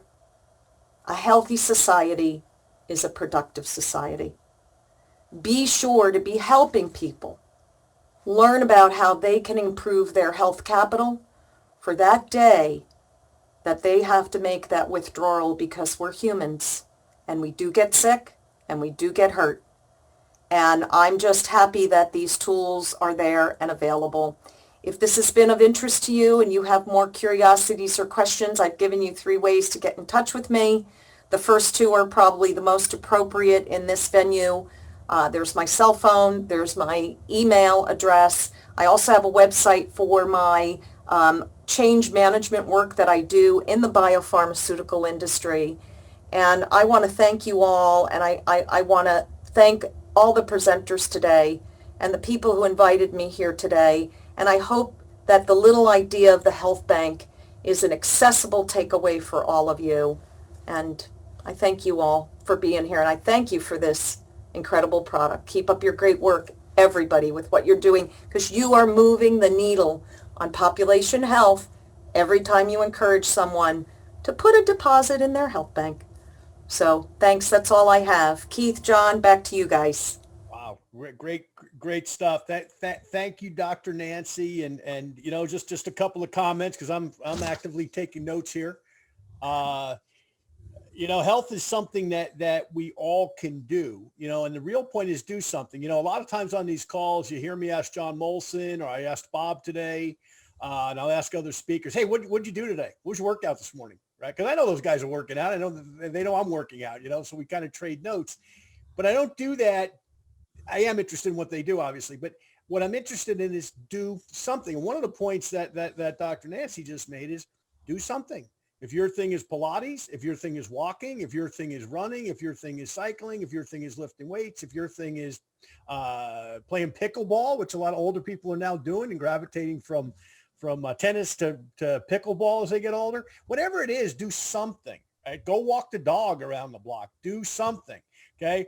I know Puerto Rico is here today. I know one of my good friends down there, Mary, I know yesterday she was doing her workout and she posted it on Facebook. Right. And she was just kicking butt. Right. So, you know, these are things that we need to do ourselves, obviously, and that's part of our health bank. The health bank concept, and you heard Nancy say it, and you heard Dr. Jeffrey say it. And that is a brilliant concept related to Immunical once again. You know, and I say a lot of times, I do a lot of training calls, obviously, with some of you on them on Mondays and Wednesdays. And I will say, hey, think about the center of the wheel on your automobile or your bicycle. Okay. And Nancy, I would say stay off the bicycle for a while there. But anyway, but in all seriousness, think about it for a minute. You know, look at your wheel if you go out this afternoon and take a drive. Okay. The center of your wheel, right? That's your Immunical. All of those spokes off it are do something.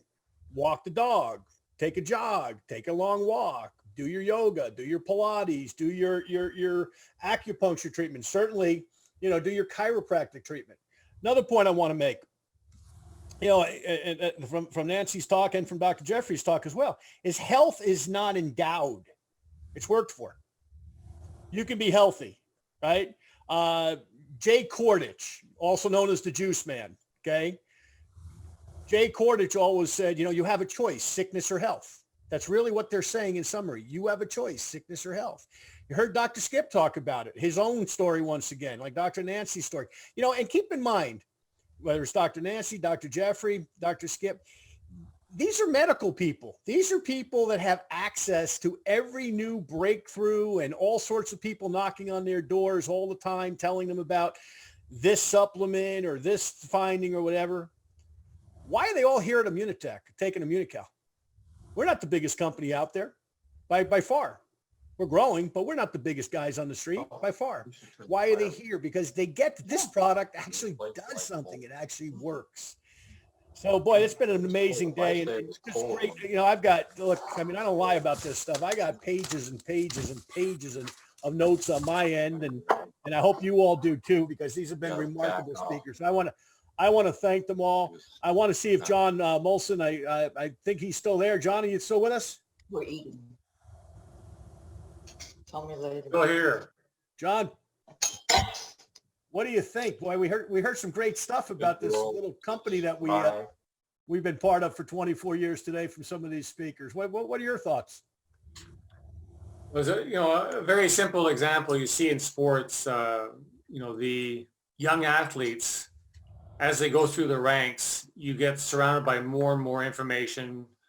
As a consequence, a lot of that rubs off on you. And when you become, quote unquote, in the pro ranks, you have enough information to be able to manage all the different aspects of your health, your performance, etc. And that's the key for the average person as well, is to, information is power and information is empowerment. So take the advice of all these people and apply it in your day-to-day life. Exactly. If we can do one thing here, because I think it's a good idea for the roughly 100 or so people on the call. I posted this on Facebook. I know Mary just texted me from Puerto Rico, but Nancy, can you put that slide, Dr. Nancy, can you put that slide back on with the health and the stethoscope and the health and the piggy bank? Is that possible? Can you put that back up for a second? Sure. Let me just get back to it. Give me a moment.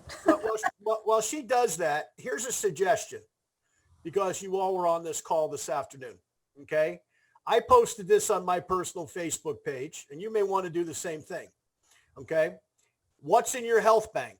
I hope Immunical. If not, contact me by instant messenger and I'll tell you more. So I'll repeat that for you while she finds that slide. So what's in your health bank ? I hope Immunical. If not, contact me by instant message, or I am, and I'll tell you more. Okay. And, this is be a great way. I've got, I don't know, 4,000 people on my Facebook. They're all not in Immunotech, unfortunately, right? But I have friends from my powerlifting life, my judo life, my kids' sports lives, friends, relatives, et cetera. And so do you. You got all these people on there that are not part of what we're doing here. Here's the previous slide. Let's see. Now the previous one of that. Previous one of that. Sorry. There you go. Take a screen capture of that, folks. Get your phones out. Okay. This is a powerful slide to help us build our Immunotech distributorships. Okay. This is a powerful, powerful slide. Take a picture of that. Okay. Stick it on your Facebook or your Instagram or whatever, social media that you're using to help to build your business, because that statement right there, and you heard not only Dr. Nancy say it, but you heard Dr. Jeffrey say it as well. Health bank, health bank, health bank. We all want to have big bank accounts, but if you have a big bank account and you lack your health, that big bank account's not going to do you much good, and you're not going to have much quality of life. The health bank is the most important bank account that we all have. Some of us, it takes till we get older to realize that. When I was younger, I always thought it was probably the financial one, but I got to tell you, as I get older, the health one's more important than the money. Okay. Well, John, probably the case for most people. Go ahead, John. John, another way to look at that, are you a short-term investor or a long-term investor? Will you invest in your health bank for a year, 6 months, a few weeks, or are you doing it over a decade, 2 decades, 3 decades? Exactly. Great point, John. So that's where the discipline comes in. Yep.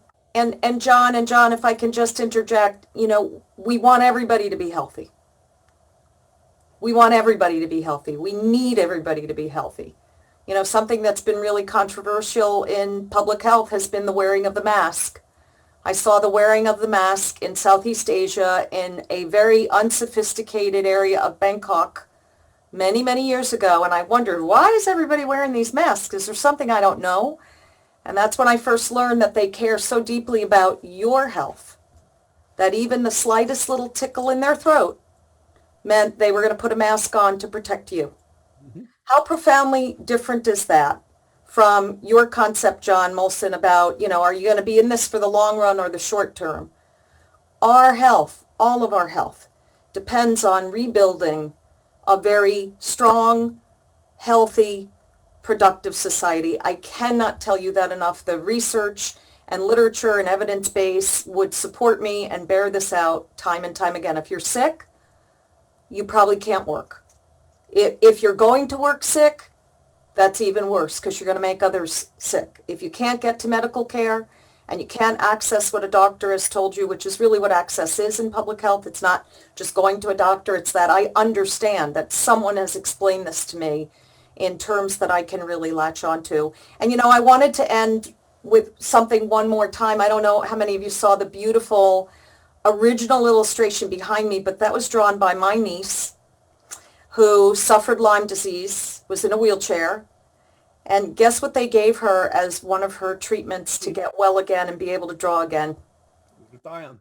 They gave her intravenous glutathione. So for the non-believers out there, and she is drawing again, as you can see, her work just makes me cry. And that's one piece of my puzzle when I teach about change. And it's the most important piece because it's all of us who make those changes. So I had to speak at a time when public health has been decimated. We need to return back to public health. It does have answers. Sure A lot of good people there. Sure it does. And along those lines, the self-responsibility, okay, is something that we all, look, you're all taking it or you wouldn't be here spending your Saturday afternoon taking notes and listening to speakers and learning more about not only our product, but our business and hearing from some of these healthcare professionals this afternoon. And I appreciate all of them. Bob Palmer, amazing job, my friend.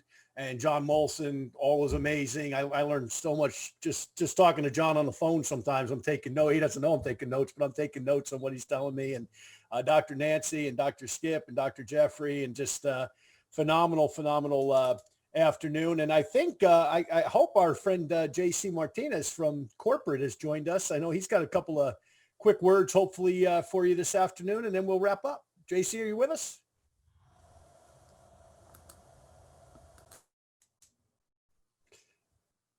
I don't see JC. Keith, is JC with us?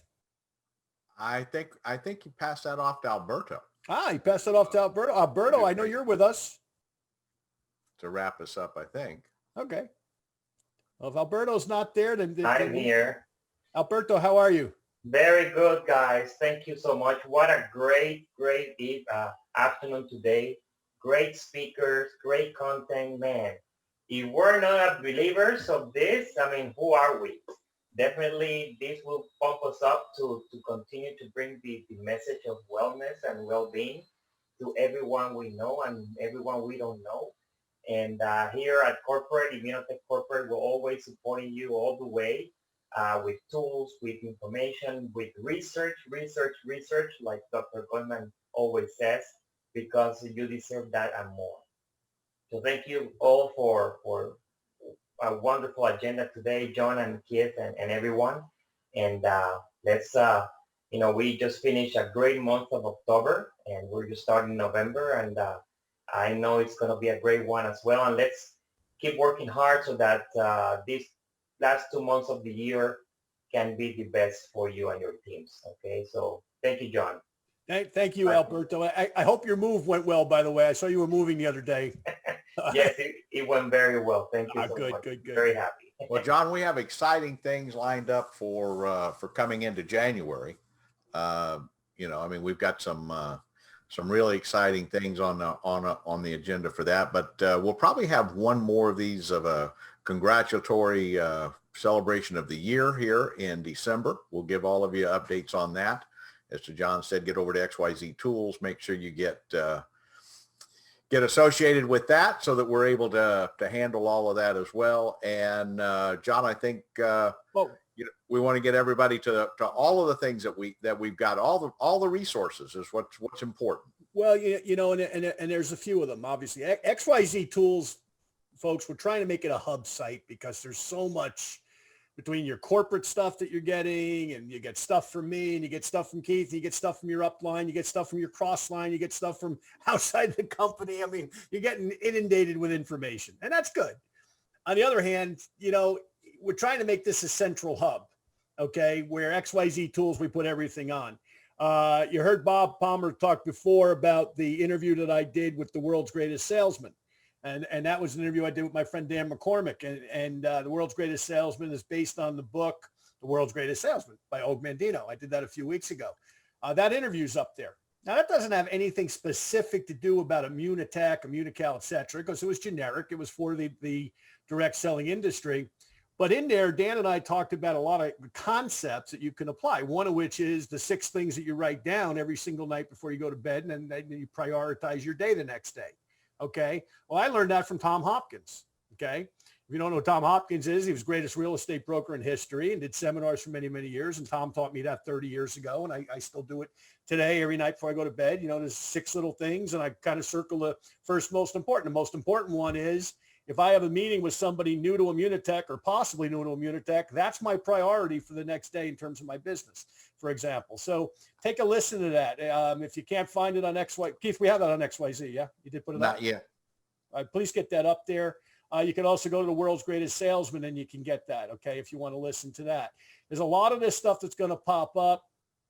I'm going to be doing a show with 3 other network marketing radio guys that have huge podcasts, okay, 1 in the UK and 2 here in North America over the next couple of months. You want to listen to this stuff. A lot of stuff comes to this that I say or they say, and different things you can pick up once again for free.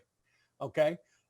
Next thing is, of course, Foster Owusu, the great Foster Owusu, has been hosting this call behind the scenes, by the way. Keith had a little technology issue this morning. Our books are available now in both languages, English and Spanish, on Amazon, called Leave Nothing to Chance. Book Keith and I wrote last year, Moving Up 2020, which was a great title in 2019 when we put the title together, Keith. Who knew what would happen in 2020? But anyway, all that's available, English, Spanish, on Amazon as well. Bob, your book is available on Amazon? Yes. You want to give a selfless plug like I just did for your book? Because readers are leaders and leaders are readers. A Mind to Win. Mind to Win. It's also, I have actually a version in Spanish. Oh, great. Great. We got a lot of Spanish speaking people as well. Terrific. And Bob is excellent at what he does. And once again, the mind, we got to keep developing the mind. So we have a lot going on here. Okay. We have a Thursday night book club that Foster Owusu has been instrumental in putting together. Some of you have been participating in that. First book, of course, Leave Nothing to Chance. The next book is going to be a book called Spark by our good friend, Dr. Tracy Jones, who's spoken on many of these calls. And, once again, we're trying to feed the mind, self-development, right? While we're taking care of the body with Immunical and everything that all our medical professionals suggested today, taking the walk and doing the stretching and everything else that we're doing, got to keep feeding the mind as well. So all of these things are available to you as well. So anyway, Keith, that's all I had. I'll turn it back to you. The final thoughts here is what you heard today was take it and make it yours. Take that attitude, take the heart. Think what you heard from Dr. Skipstead, what you heard from Bob, what you heard from Dr. Jeffrey, what you heard from Dr. Nancy. Take that and wrap it. Take the importance of what you heard from John Molson. And here's the thing about being a community, because, once again, everybody thinks they're going to build their business by themselves. They're going to go out and do it alone. Okay. You got a cell phone, you didn't build it. You got a car, you probably didn't build it. If you're going to drive your car on a road, you probably didn't build that road. And just like today, see, I had total internet disconnect. My servers went down, the hubs went down with Xfinity, and for the first half of this presentation, I was on a hotspot, which doesn't allow you to do anything. But because of the team effort, we had the success. See, that's the point. It's a team. It's a team of people. Whether it's John, whether it's me, whether it's you, whether it's Dr. Skip, whether it's Bob, Dr. Jeffrey, Dr. Salini, John Molson, it's a team of people. But too often, when it comes to building our network marketing business here at Immunotech, we want to do it alone. Don't do it alone. do it as part of a team. Doesn't get any better than when you've got Dr. Skip and Judy there. It doesn't get any better when with what you're hearing from all the people there, Bob and Dr. Salini and Dr. Jeffrey and John Molson particularly. Hopefully you got the value of that, of what makes Immunotech completely different than anything else. That first part with John Molson, okay? And once again, I got very little of John's presentation, but I knew what he was going to talk about, okay? It's astounding because those of us that have been here in that first 2 or 3 years of the company understood that. We understood the millions of dollars that were spent. So when we make that statement that there's no other company in network marketing that has a product like we have, there's a reason for it. They didn't have the heart. They didn't have the resources. They didn't have the product that was worthy of putting the money behind it. And that's where you come in, where you can be proud of what you're part of. So great day today. Thank you, everybody, for what you've done here today. Great to see all of you here. And I don't know, Dr. Nancy, if we saw a proof of life today as our inside joke. Okay. But anyway, just really, really grateful to all of you. So with that, we'll get you out the information regarding what we're doing in December. Pay close attention. January is going to be an amazing year. 2021. Hold on. We can't leave them hanging like that, Keith. They have to hear the whole story. So No, let her tell it, John. Okay. Okay, Dr. Nancy, tell the whole story. Well, the object that was bigger than me, more forceful, kind of like a tornado than me, and about 40 pounds heavier than me on that bike ride was my co-rider, my husband.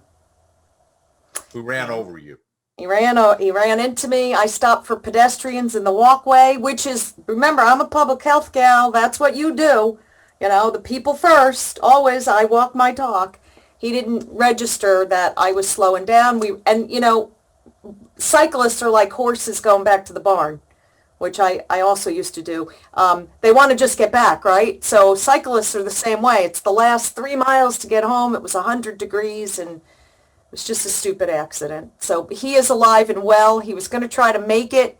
He's actually helping his brother in Philadelphia today. Well, we've seen all these stories about the supposed life.